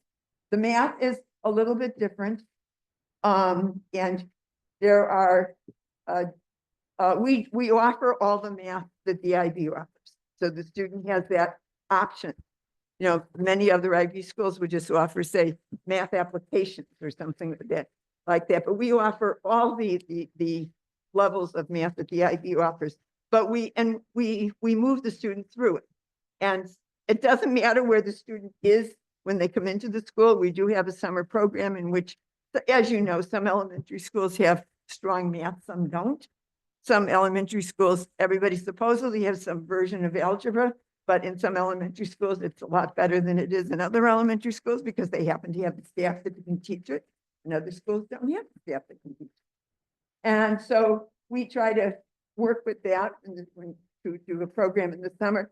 And then we also have the student, if basically finishes in the diploma program all their high school math, all the high school math through pre-calculus. Everybody finishes it at the end of grade 10. And then in junior and senior year in mathematics, as well as in the other subjects, the students are doing university level work for which they can end up getting university credit. But it's done in an IB context, and it's done with the idea of, their age appropriate kinds of things. They start learning to think and to make arguments and to, basically spend a long amount of time reading things and working on different sorts of topics. Okay, and so you can see some of that here. And so that takes care of this sheet. Now we also have another program here, as some of you know. We have an IB career related program. And this sheet, that this is something that the IB started in about 2012. We were one of the first schools. I brought in the CP program as soon as we heard of it, because it enabled us at Lincoln Park to, we had the diploma program in 1980, but when the CP came out, I realized that we could use the CP to bring in both the ROTC program. Some of you know about the Army ROTC. That's one of the oldest ones in Chicago here, and the ROTC program. So to bring in that program, and then also to bring in our visual arts program and our music program. And so we began with that, and it has, we had developed very nicely beyond that. There are several career pathways. And so this is the career program here, and they're required to do 2 IB subjects. Like in the diploma program, students are required to do 6 plus theory of knowledge, which is another course that they do before you, and then they have to do an extended essay and test. In the career-related program, the student only needs to do 2 classes. They can do more, but they must do 2. One is a course that spreads out over 2 years. So when I was setting it up, that's of course that's not going into 2 years. The one they already have to do. You try to figure out how in Chicago you're going to do this and that. Cost a lot of money. Well, they had to take English. They had to do that one over 2 years. And then, it was a career. We had to make the stuff we were doing a career. So I put in the IB business. And so that was business. So, that kind of took care of the minimum requirement. Anything else is extra. Any other, courses that they'd be doing would be extra. And so we've, since then we've developed into other courses, and basically the other career pathways, we have them up here. We had music from the beginning, both instrumental, choral, and both large group and smaller group. We had ROTC, and we had the visual arts. Then we've since gotten sports and health, and drama and computer science. So these are the options that the students have within the career-related program. Okay, and here, this thing gives you an idea, I think, of these are all of our wonderful exams that we end up giving. I mean, it's an out here, and there's somebody sitting in this room that probably quivers when she looks down and sees AP World History Modern 230. That means there have to be tears. That's 230 people. That's Veronica. We would never be able to do any of this testing stuff without Veronica and all of her. You'll see her at the morning. We're giving it, students are writing their TOKS. You kind of go over them. Meanwhile, we have these basketball people, whatever group, volleyball groups here. And you've gone over and there's Veronica resting. There's still a few volleyball nets in the freshman building gym, but they're not interfering. We have enough chairs. In fact, the music department has been robbed for years. But we've managed and we're all ready to start on time, and that's something Veronica does all the way through all of it. So you can kind of look at these just give you a little bit of an idea of the testing that the students have. And I have I think, final message. It's in here with you. Yeah. I'm sure you got it. So I think you might be able to sort of see how it how we ended up working on it. Some of it is kind of interesting, but at any rate, we met at 3:30. I don't know how many times. 7, 8, I don't even know. Yeah. And worked on that. Oh, yeah. So we ended up with it. And this is important because it is a mock, but everything else we have kids doing. You have them do rehearsal school. You've got to listen to the play. There's preseason for all the sports teams. And you have this kind of stuff built up. Somehow we get the idea they're supposed to, coming out of class 15, they're supposed to be able to sit for a 3-hour test in a subject, never having had, little intermediary. So this is something that IB, this mock exam we've had since we've had the IB for the year and it has given over the years we've seen how it gave even the kids in our first group ended up doing superbly well. In fact, we had the first year we gave something at the highest. But in these days, I do use very small and everything. They used to give the top 10 results in the subject area. They kind of acknowledged it. They gave them a 7+ or something like that. Well, we had 2 kids getting 7+. One in history and one in psychology. And that was our very first year. And we had done the mock exam. Yes, if any of you were from East Coast and that was Regents, we were Regents for a long time. And that was something that Regents exams always did. People doing Regents always did it.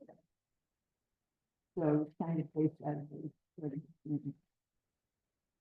So, and Dr. Steinmiller is very patient.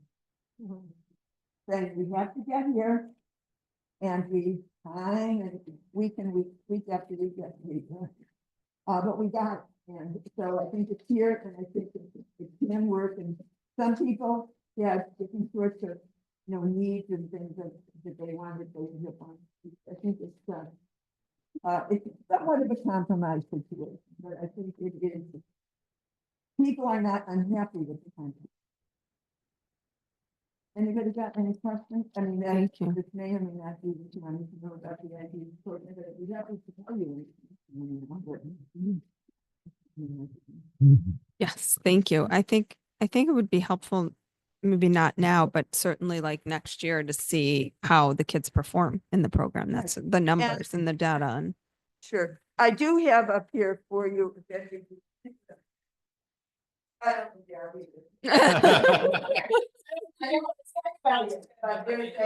I have a AP exam schedule and an IB. I'll take the IB one. You can take that one the way out. Okay, thanks. I'm gonna just leave them here to consider something. IB food. That's all right. I'm not so sure I went, but. Any- I'm not so sure. Anybody else have any Okay, thank you. questions? Yeah, so we made the changes to the schedule and this, is there any improvements in the afterwards in the feedback sessions? Was there any improvements to that process? We haven't implemented it yet. I mean, so it's coming up March 3rd will be when we do it. And then after we're done, the PLC will come back together and we'll reflect and we'll talk about how it works. Right, but I guess walking into it, have been any discussions in improving how we're gonna do feedbacks to the students after the mock you mean the exam? feedback from the mock? Right, from the mock. Got it. Yes. Thank you. clarify. I think one, there's gonna be time, and there's also the improvements are going to be, there's time between when the mocks are given to the actual exam, but also time, I'm using Ms. Smith because she's here, like she's gonna have students in front of her for 3.5 weeks and not have students in other mocks where she has half class, half class, half class, half class for 3.5 weeks. So she can actually now give continuous feedback that can reassess, do formative and summative like feedback along the way. So I think one is time being continuous for the students. That's going to be allow for it. I think it's also going to open up some conversation within our curriculum teams of what does that look like as we're giving it now that we do have 3.5 weeks. So an example, I think two teams specifically like US and world studies are really talking about like how as a curriculum team would they improve upon once they have that data back to help the kids be successful.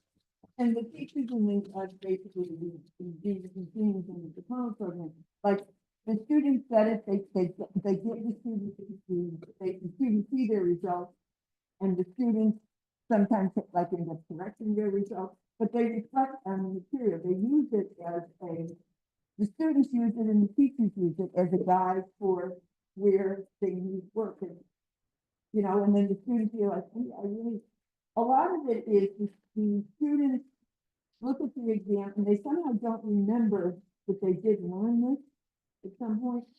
You really had gone over this, you really did know that, oh, I could have used that to answer the question. Yeah, you could have used that to answer the question. So it's not like the teacher is there at the mock telling them what to present.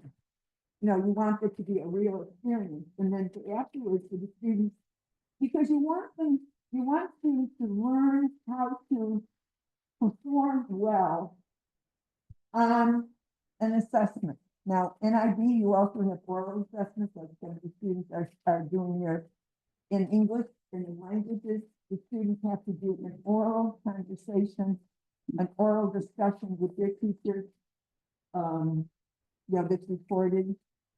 And they, they do this, and so they're kind of used to this sort of thing. And science is the student has to conduct an experiment, just as though they were scientists. In history, they have to do the internal assessment, they have to do an investigation, just as though they were an historian. And so these are the kinds of things that they do. Now, you also need to realize that NID, I guess I didn't mention this, that we have some exams in which there are not external assessments like this, because you couldn't, because they wouldn't be assessing what you actually want the students to know. And those would be like in theater, in drama, in the visual arts, they do portfolios of different sorts of things. There's different kinds of things they need to do. There will be an exhibition. In music, there are students who do IB music. And again, there are certain kinds of things that they have to think they're doing. Some of it involving writing, some of it involving singing or playing the instruments or evaluating the playing of instruments. So the IB does these different kinds of assignments too, and some of our students take. Any other questions? Okay, thank you. Thank you. Thank you.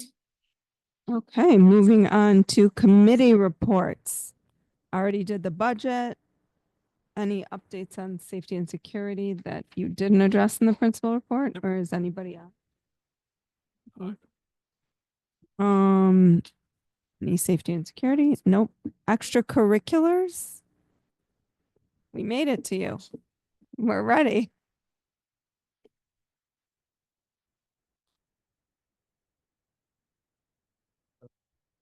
Can you hear me Mhm. without this, maybe? That's for the- We need it for Oh, okay. the, Got it, got it. Take it out. and So open it. for something a little bit different, I'll give you just a quick report on athletics. So winter sports are winding down right now.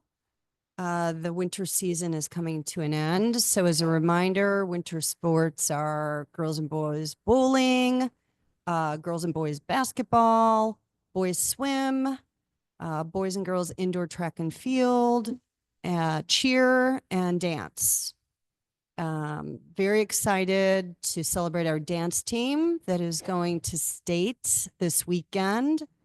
So we'll do a special announcement for them tomorrow during daily announcements. I think you all know they had an amazing performance at nationals, which comes before state, where I believe it was the jazz team that came in third. Again, nationals, pretty impressive. And then another, I forget the other competition, which was sixth in the nation. So just an amazing performance. So we will be looking to celebrate them and any of the other winter teams after the postseason.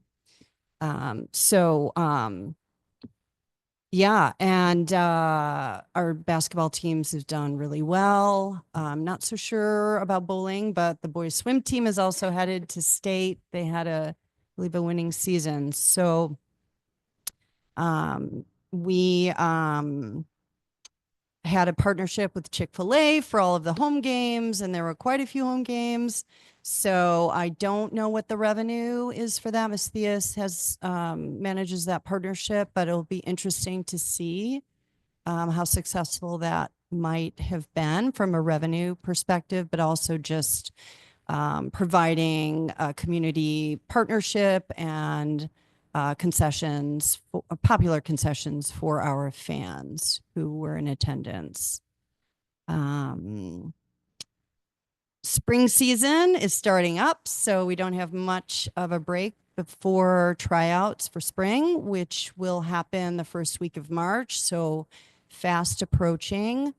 As a reminder, spring is girls softball, baseball, girls and boys track and field, which will switch from indoor to outdoor, girls soccer, girls and boys lacrosse, boys volleyball, and girls water polo. So it's very busy season.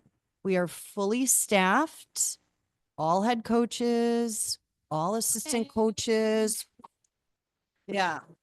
Some really, really great talent, a mix of, teachers, CPS teachers and external coaches. There's one exception. We just had a freshman track coach leave, so that's an immediate backfill.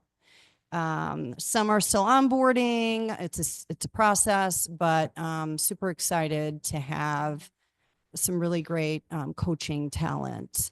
I would also say, in my opinion, we have very engaged team parents, also known as booster reps for these spring sports. So every sport has at least one really dedicated and committed booster parent. We have a major boost. There are booster meetings every month. The next one is next Wednesday, if anyone would like to attend. But we are really asking for those spring team parents to show up at that meeting so we can kick off the season with everyone aligned. I do expect every one of those teams to do fundraising this season. So that will happen just as soon as the teams are formed, post tryouts. We're already talking about what type of fundraiser and how to execute on that and make sure there's not too much cannibalism amongst the teams. So a bit of variety, a bit of perhaps timing, cadence, so that doesn't happen. So we have a little bit of an issue that AD Wheeler and I are trying to work through on turf fields for our lacrosse teams. Hopefully we'll resolve that, but the reality is in the middle of the city, there are not that many turf fields and we do not control any of them. So working through that.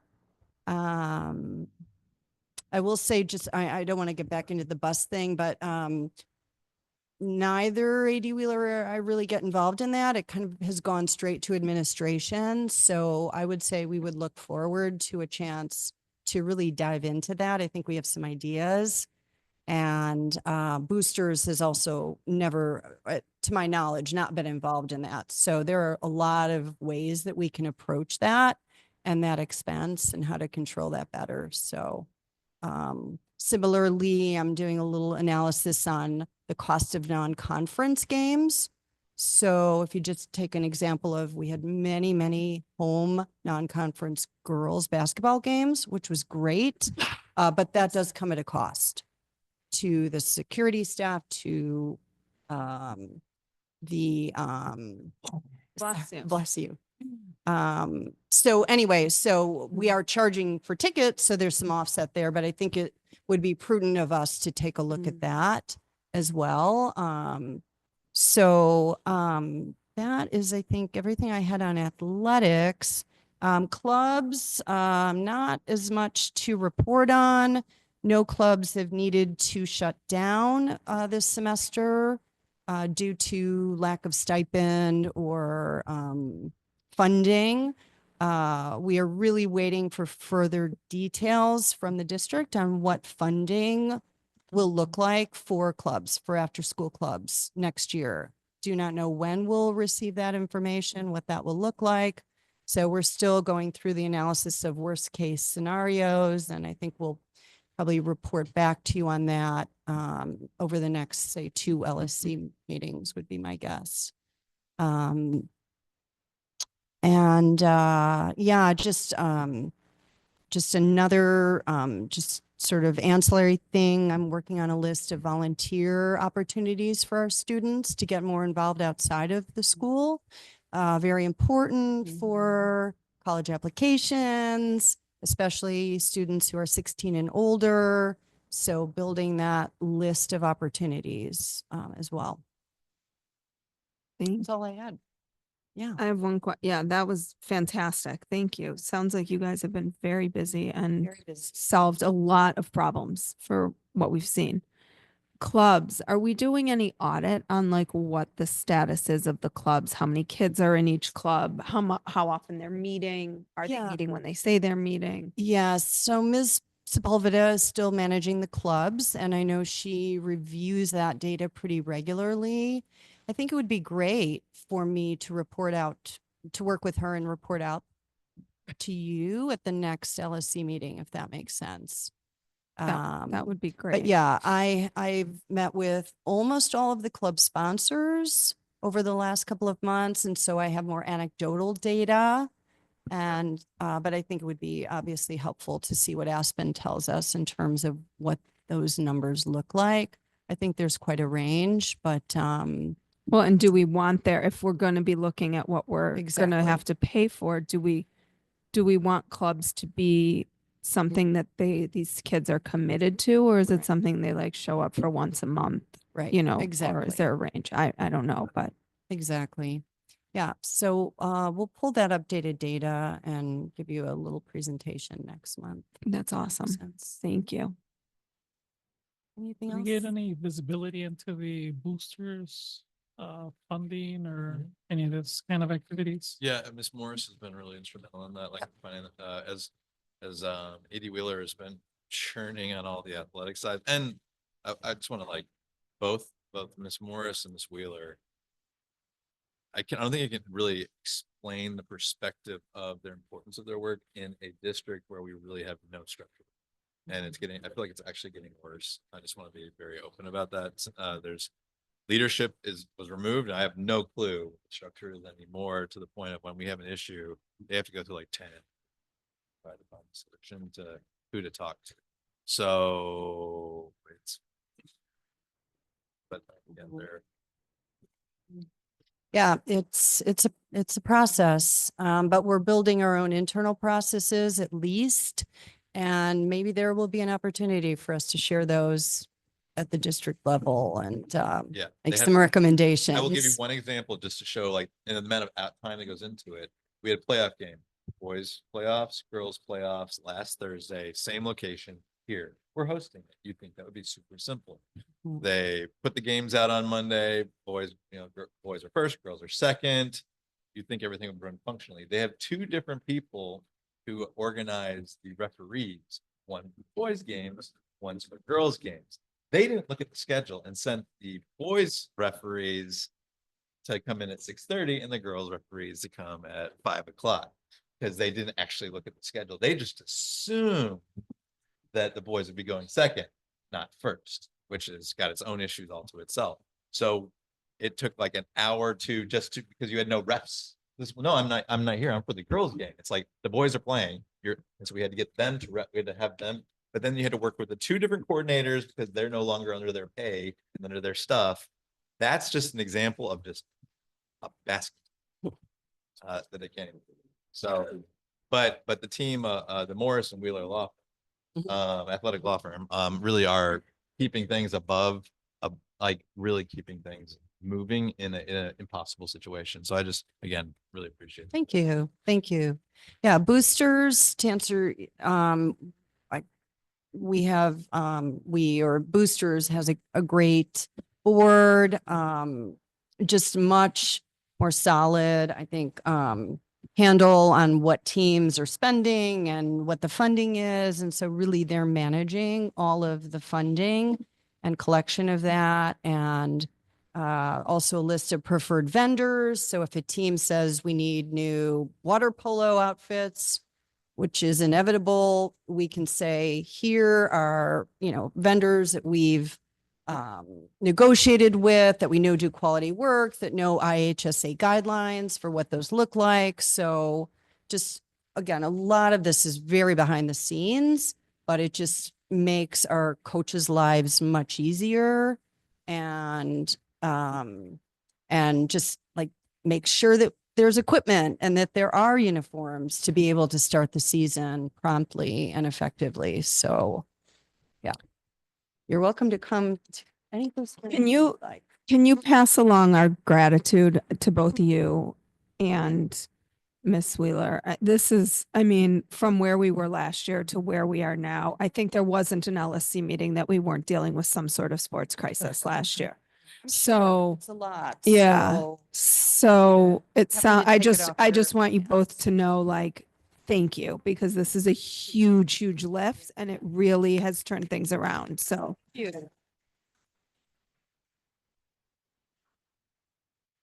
When can I share my resolution? oh, a resolution. Let's do that. Maybe public comments. Do we need, I think is the resolution a part of the student voice? Yes. oh, student voice. Okay, well, I guess now, because it's student voice. Okay. PPLC is next. I know. Sorry, Okay, Amy. I'm gonna recite it word for word. It won't take too long, I promise. The students of Lincoln Park High School understand that the safety of ourselves among the teachers and faculty are of top priority, which is why we begrudgingly accept the new regulations on campus in form of the border fencing on that of the LPHS property and the rest of Lincoln Park, the Lincoln Park neighborhood of Chicago. That being said, we believe in democratic compromises, ideals that our nation was founded on, and we want to use said principles to try and make getting from class to class more efficient with the passage of time during the school day, as well as make student life more convenient.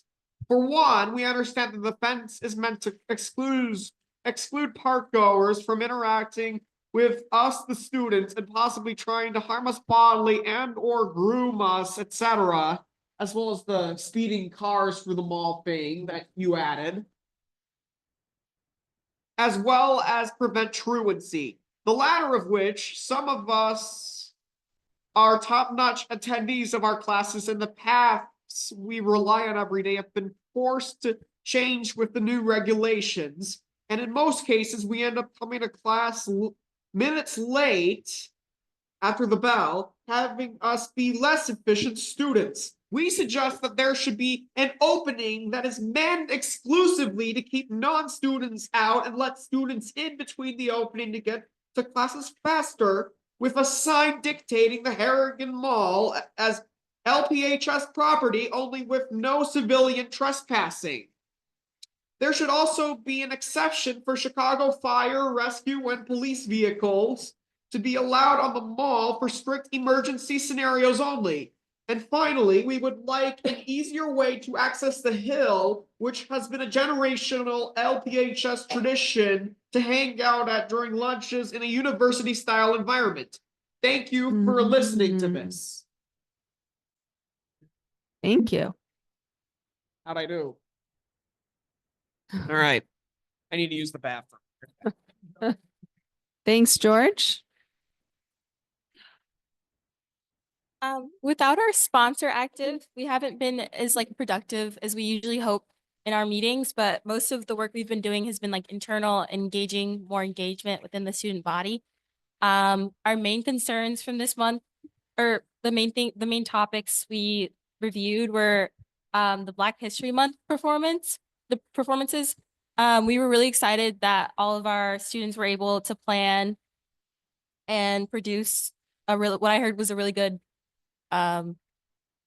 assembly, but only two of 10 of the people who were at our meeting on Monday were able to actually view the performance, including myself. I wasn't able to see it just because our teacher didn't allow us.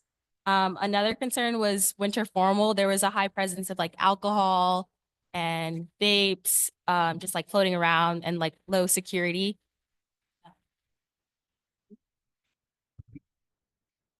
On a quick note from a different perspective, I think that I speak for myself. I don't know about you or any of the other students. When I say that I understand like the whole idea of the fence, and I think that it is like a smart feature in like the safety and security of our school. Jaya Lee and I weren't able to make it to this meeting, and we had like previously canceled it because 2 out of the 3 of us couldn't be there. But George really wanted to hold it because he had some things he wanted to say about the fence. So, there are just different sentiments going around, but, we overall as a student body, we understand the like meaning of the fence. Many may not agree with it, but I feel like it's generally understood.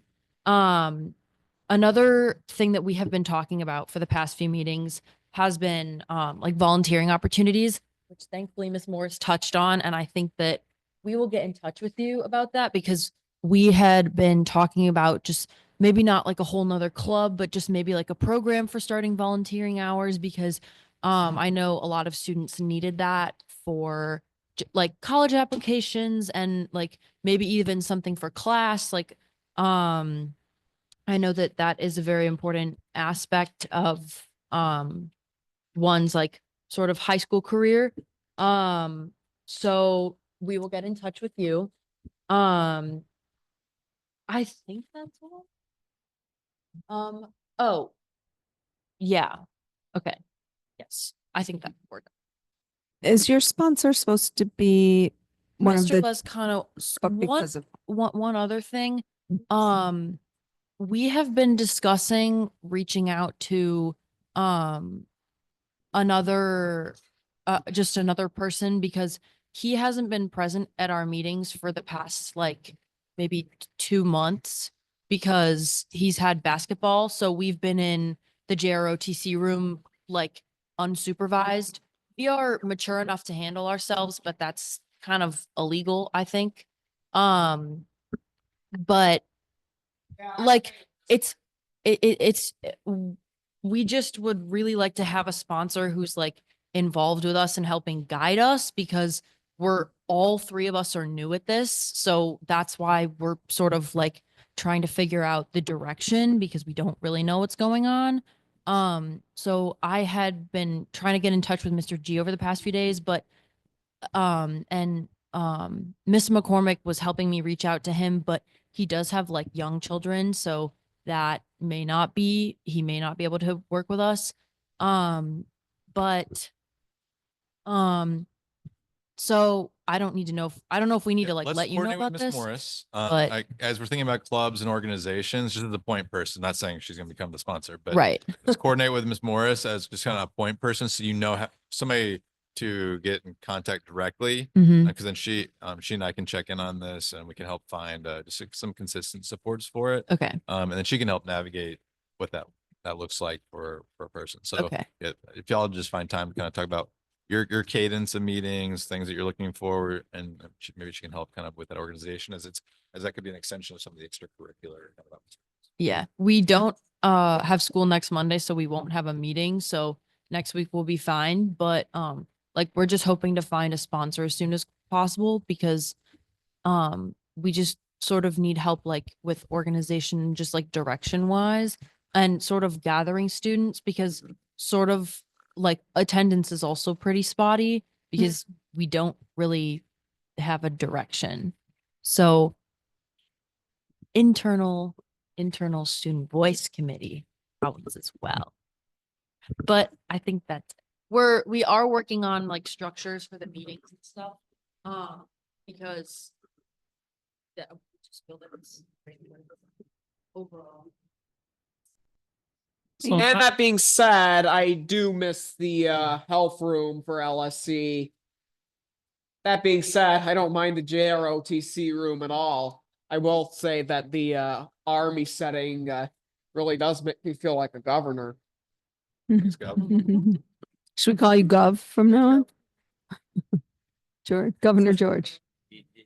EG. so now that the basketball season is over, is this Over, yeah. is the Well, what's it's that? not over, but Well, it's almost over, but I mean, is the expectation that Mr. Lascano is going to be more available now, Yeah, I mean, or as is an LSC, obviously, we want the LSC to participate, be regularly involved in, et cetera, and support different groups. I can't speak for anybody from a personal standpoint.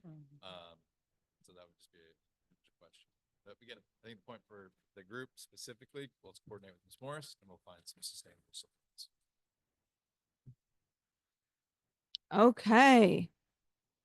PPLC. Oh, thank you for your patience tonight. You did have the option at the beginning to be moved. You might be regretting that decision.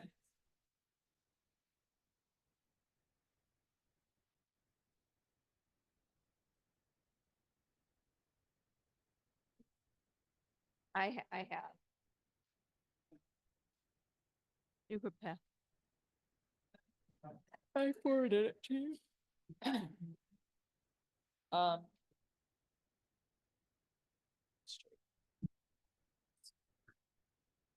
So I'm going to be presenting both kind of general concerns over the last two PPLC meetings that we had. One was in December and one was in February. It was kind of a combined January, February meeting. So.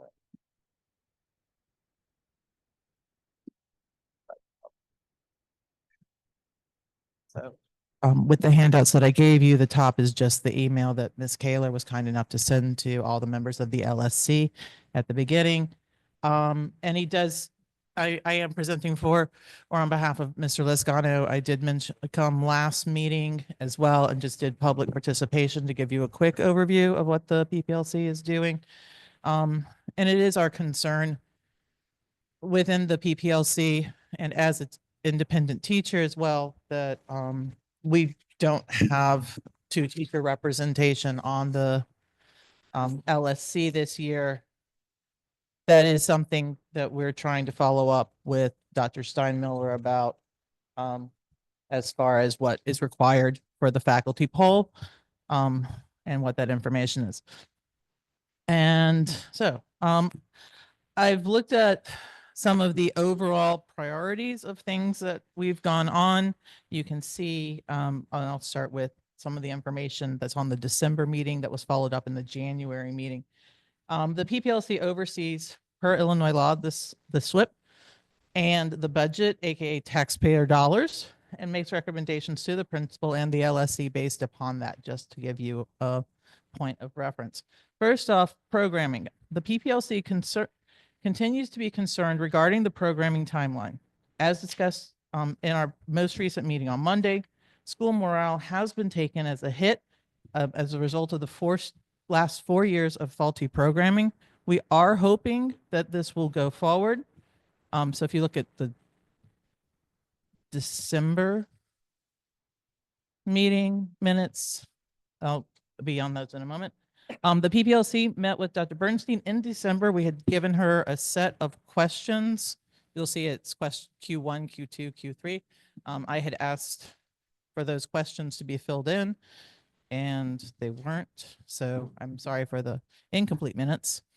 And Dr. Bernstein gave us a timeline. The timeline that she gave us was her personal deadline based upon when, kind of, as she said, working backwards from when Quick Start would be done. So she started with this August 8th. If you look at the end of the timeline, the August 8th anticipated schedule commit deadline. That was her anticipated one, because at the beginning of it, she says she doesn't have a deadline guided by CPS. So she worked backwards from there. And the most recent meeting, Dr. Bernstein had asked us and wanted to ensure that our minutes from December had gotten out, which they had not. So there was a lot of information on this that the staff knows. Our follow-up, Mr. Lescano's follow-up meeting with Dr. Steinmiller shows that some of this information is wrong. And we're hoping that possibly the next principal newsletter would include some more clarification about our timelines that are happening. Because as you can see, the first 3 weeks in February, we're supposed to be student counselor meetings for courses. We're now looking at that happening in March. So we're a little just concerned based upon our programmer's personal timeline that we're 3 weeks behind with where we are with scheduling. District timeline, we're okay, apparently, but I'm still a little, you can understand it. As a teacher, I'm concerned personally, trying to keep that out of this. The PPLC would like to have both Dr. Bernstein and Dr. Steinmiller present at the next PPLC meeting to address this communication. I believe you have already added that to your schedule. So we will reach out to Dr. Bernstein.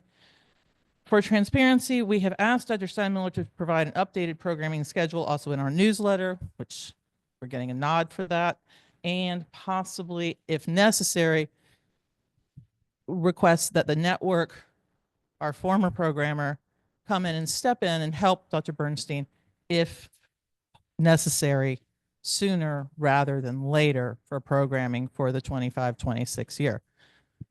With that in mind, it's not to say that we've always had a perfect schedule. It's just that in the last 4 years, we've had some serious concerns about our schedule, and you have all listened to those concerns patiently, so I appreciate that.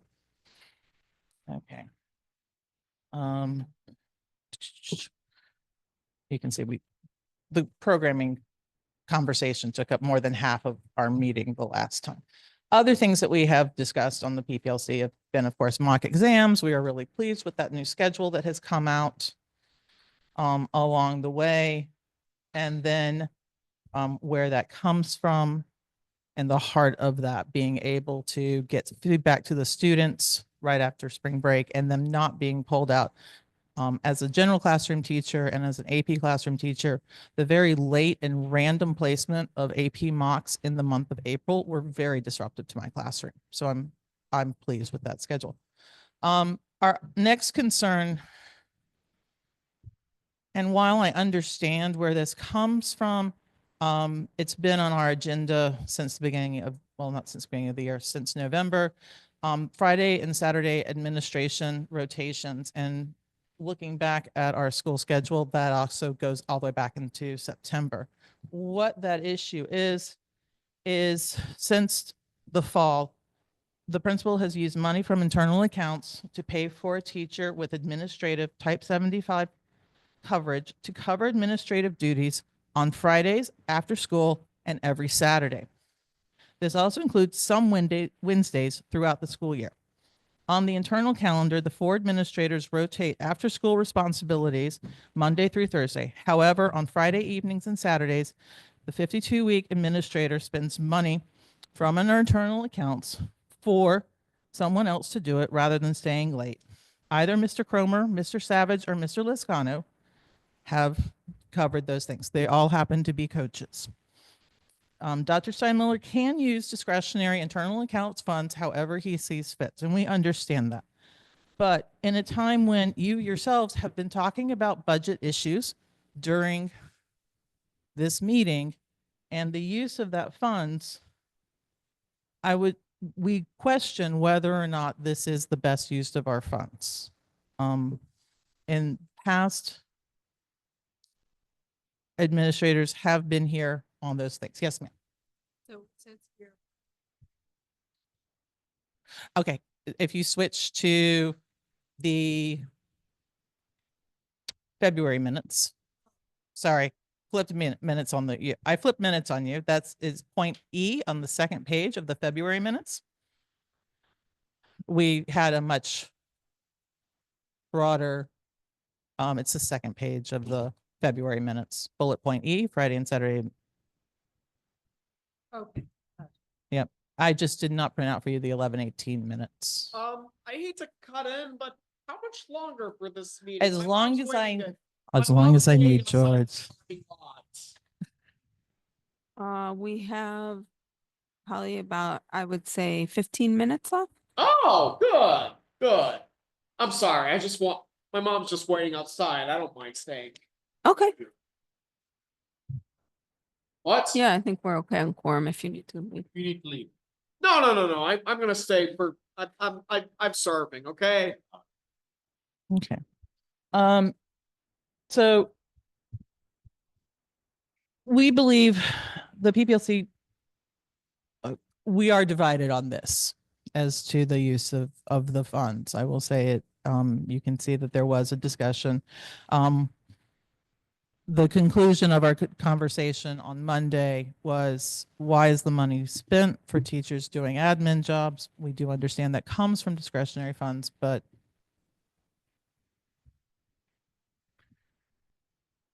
fiscal responsibility. If the building is open on Saturdays, can any other teacher use it? And also, can that information be shared with staff? I'm sorry. This is a position that's already been agreed to by the fiscal budget school year, correct? No. I believe we have approval for this position. No. These are rotating teachers. Was this discussed at a LSC meeting? So we've, for a while, there's been a request that like we have Saturday practices, we have space, being able to do that. Be able to do that. We have administrative, like, we have three, put it in our news. It's been in our minutes. We've talked about it. We have multiple people with type 75 that allow us to open up Saturdays, and also extending our days, because we do have administrative, we are 8 to 4, technically is our hours, but we're here till 10 o'clock at night. We're here for a lot of the events. But to keep the weekend open, which has been a request over the last several years, that has been a request. Saturday practice space, Saturday opening it up. So coordinating with teachers who get paid. I mean, they're administrators in charge. They get the external funding to be able to come in and make sure the spaces are open. So that's something that has been a request. We've been able to accommodate it this year. And Okay. Well, I'm also looking at the minutes that Mr. Lascano gave us, and that was not clear from the minutes that he gave us from your meeting with him. If that had been clear, I would not have wasted your time with bringing this up again. Let's see. So the two more issues, sorry. The lack of detentions for tardies. We started the school year with a policy about tardies. While we understand that absences is hard to track, especially cutting from students, tardies in your own admission earlier stated that that is easy to track.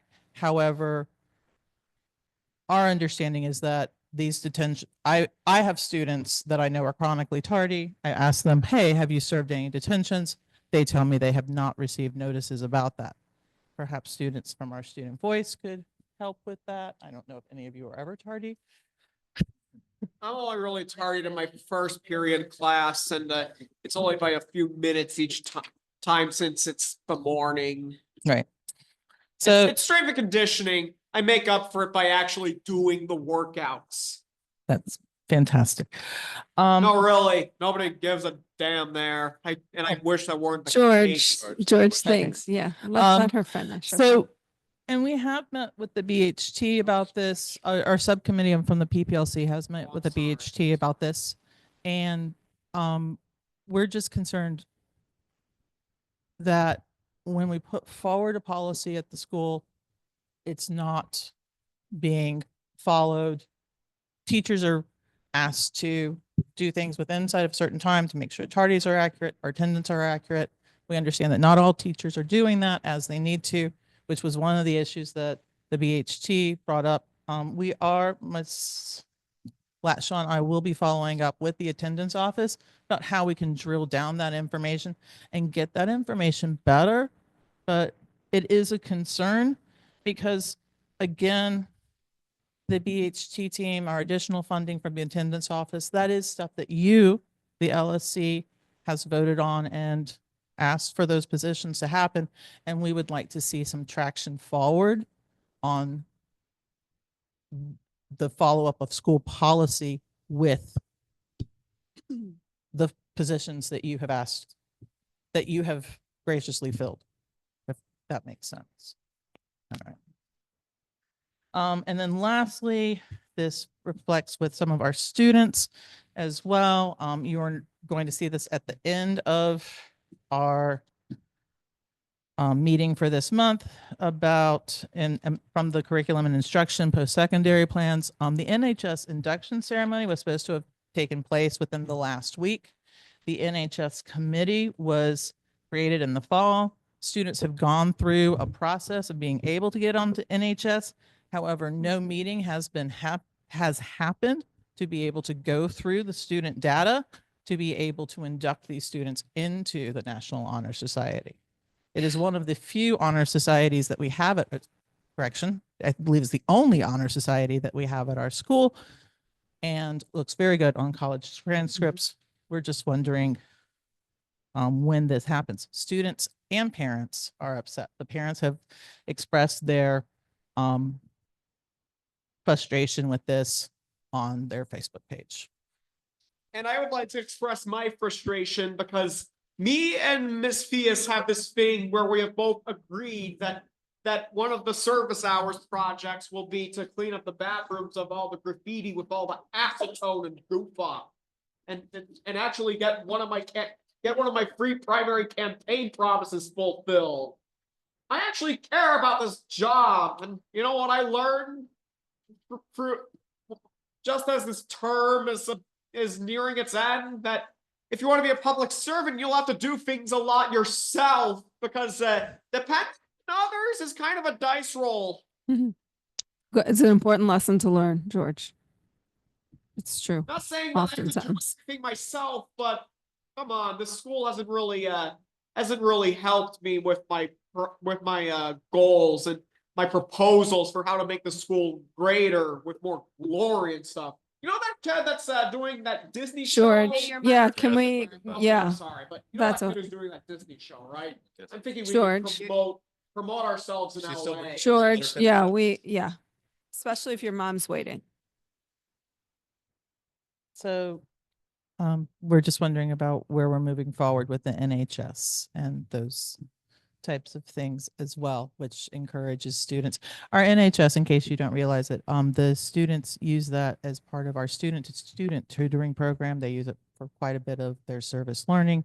And students don't always come to teachers for help, but they will come to their peers. Is there, I thought that the reason why NHS wasn't happening was because we didn't do a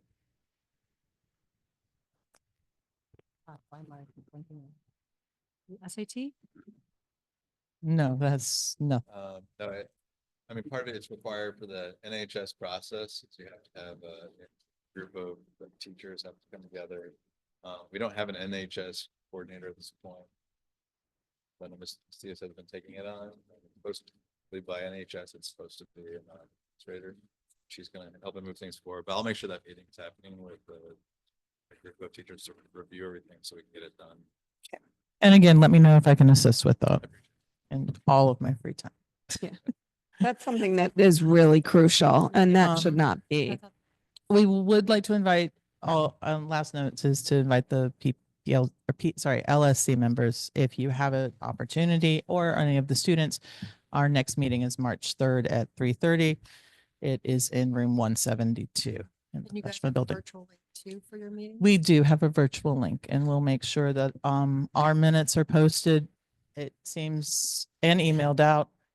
We're trying to get minutes and agendas are emailed and posted. It seems like we all seem to be missing the boat on those activities right now. Peter took care of ours already, so ours should all be updated. Yeah. and posted. I didn't get an email about today's What? meeting, the LSC agenda. I didn't get an email about that. I might have skipped it. A lot harder to send it. You students got one? All right, I will double check my email. Hard as, we did get confirmation it was being sent, so. Okay, Okay, all right. we do. That's what Peter is getting them all. They're all on YouTube, so he's gonna have them linked on the LSC page so people can link over. Are there any questions for Okay. me? No. All right. All right, you. thank you. Community oh, did you have? No, I do have to leave, so Okay. George woke me up to what time it was, and I realized I'm already late One, to. 2, 3, 4, 5, 6, 7. So unfortunately, if you leave, we don't have quorum for closed session. So, which was the principal evaluation, which means we're not able to meet, right? Yeah, it has to be, That- it has to be 8 people who are not students of the school. That's that. So, We thought was the whole group. right. Evaluation. But Peter, if you're on, I think you were looking into that too. Back, hear us? Yes, that's correct. Okay. Does that include Peter because he's not present? Okay. So we'll Yeah, or postpone that to the 7. next meeting. Okay. Sure. Yeah, we Public, have public participation. public comment? Yeah. Is this part of the PPLC? Pardon? Is this part of PPLC? No, this is public comment. Okay, then I have to make you wait. Okay. So- I thought it was, No. I thought we were on that part of the agenda. Sorry, community relations. Yeah, so you trying to get out. Newsletter, guys.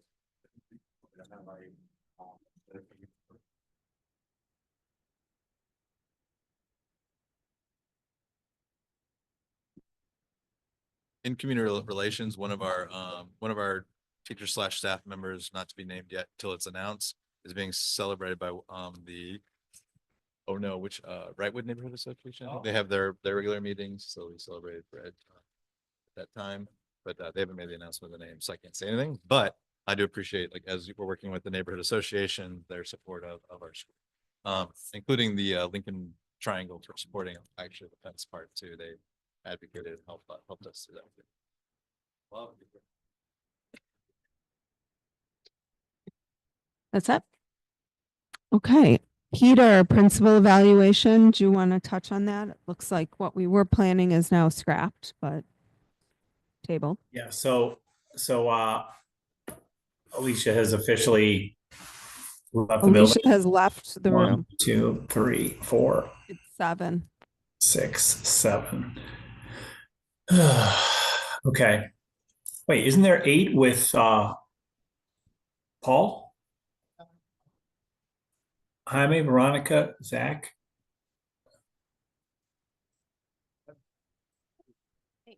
No, he doesn't I don't- count. Students. evaluation. Oh, yeah, principal evaluations. No. We need to. We have 15 total, but it's odd. There's 15, but 4 of the 15 don't count. So 11. 11, so you only have 3 people missing. Do our bylaws authorize you to vote? It's CPS policy. Yeah. The culmination 2 weeks ago, then you can amend your own bylaws. Yes. For another day. We'll have to look at it and see what. Yeah. No. Sorry, I don't think. We'll go.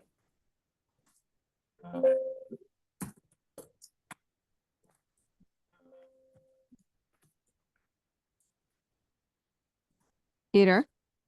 I could not hear, sorry. So yes, we do not have enough people for a closed session meeting, I guess, after this. But just to clarify, don't we, if we need 8, aren't there 8 there? No, because Dr. Steinmiller does not count because he is the principal. Okay.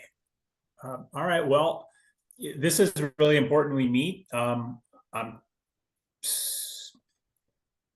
I think we'll have to find another time to do this. We'll have to look at a calendar, but we need Hang to on. meet and talk can't about hear. this. Just to clarify real quick, Dr. Steinman, would you be 8? Oh, It's never the- mind. Never mind. When you go into principal evaluation, because I can't, for example, for like, principal renewal and all Yeah. that stuff, there's 15 members. We're but voting on it, but if we're just discussing it, you could be a part of it. I'm not a quorum. Got it. Because I can't vote in it. I'm also not a quorum. So that's why it's non-student, it's non-voters. It has to be still a super majority of 8, because it's however the rules are set up. I think that makes sense. I think we could discuss about it. No. Principal evaluation, anything principal evaluation should be in closed session, because we're talking technically the one personnel you talk about. Like I would do an open teacher. Create a special meeting to do this? Yeah. Okay.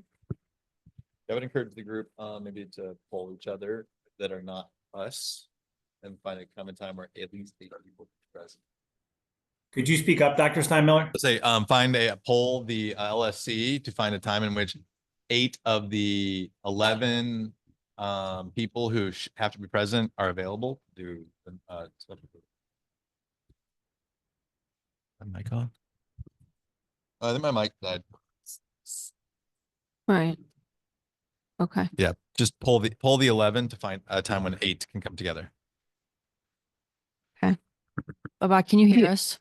Peter, Yeah. do you have any other updates on principal evaluation moving forward at this point? Yeah, I mean, we're going to be doing in probably April a community-wide survey of all. We can't hear you.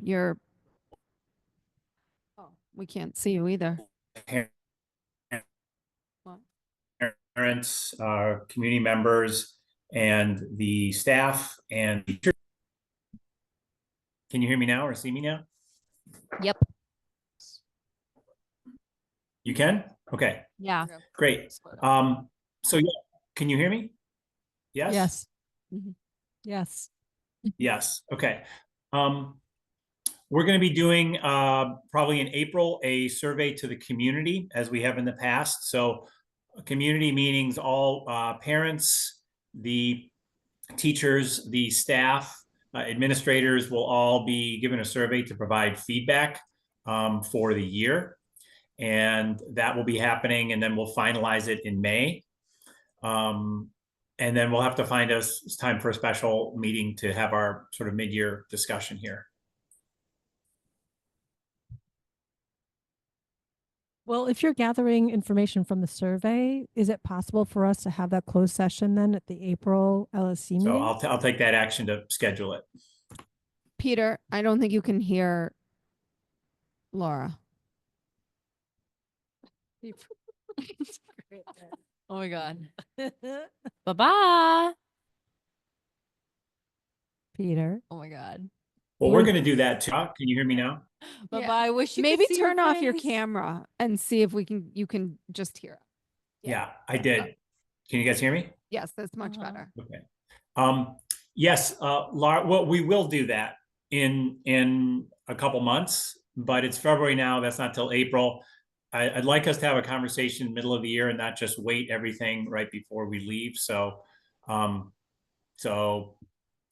yes, we will do that, but I'd like to do something, in the next couple weeks. I think the hope was that this would provide Dr. Steinmiller with some feedback in terms of what we're seeing now. And right, Peter? Yep, exactly. I mean, Okay. just like students have a semester 1, semester 2.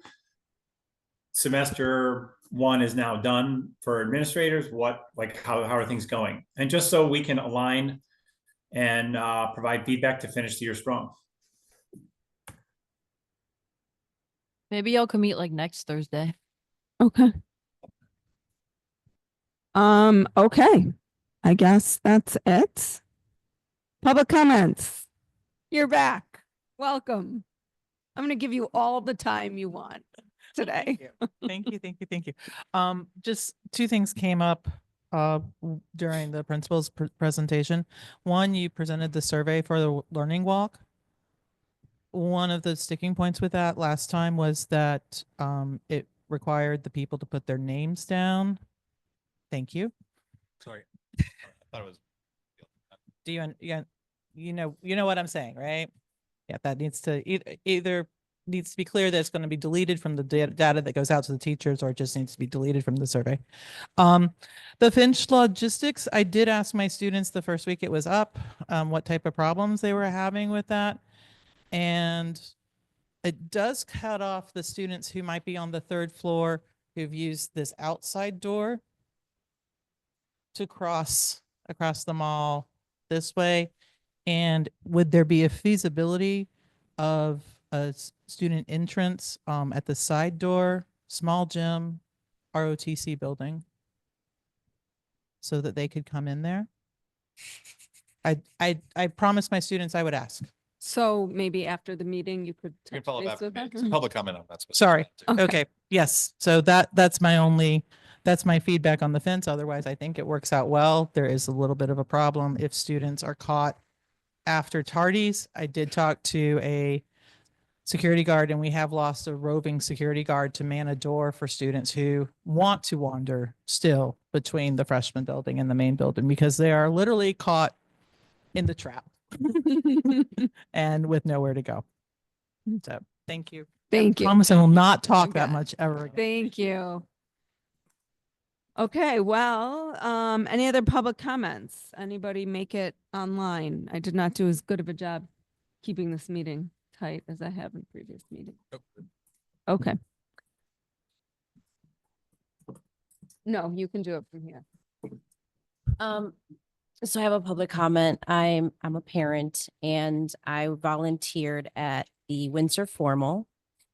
And I mean, I thought it was pretty successful. I know that there was talk of alcohol and whatnot as far as students coming in already, or maybe they were doing it there. I don't know. I didn't see anything, but I was very impressed by the kids that were doing good. I mean, there was so many of them that were having fun and dancing and in the mosh pit, and it was I think it was a very positive thing. I mean, there was some few negative, whatever, like students happen and whatnot.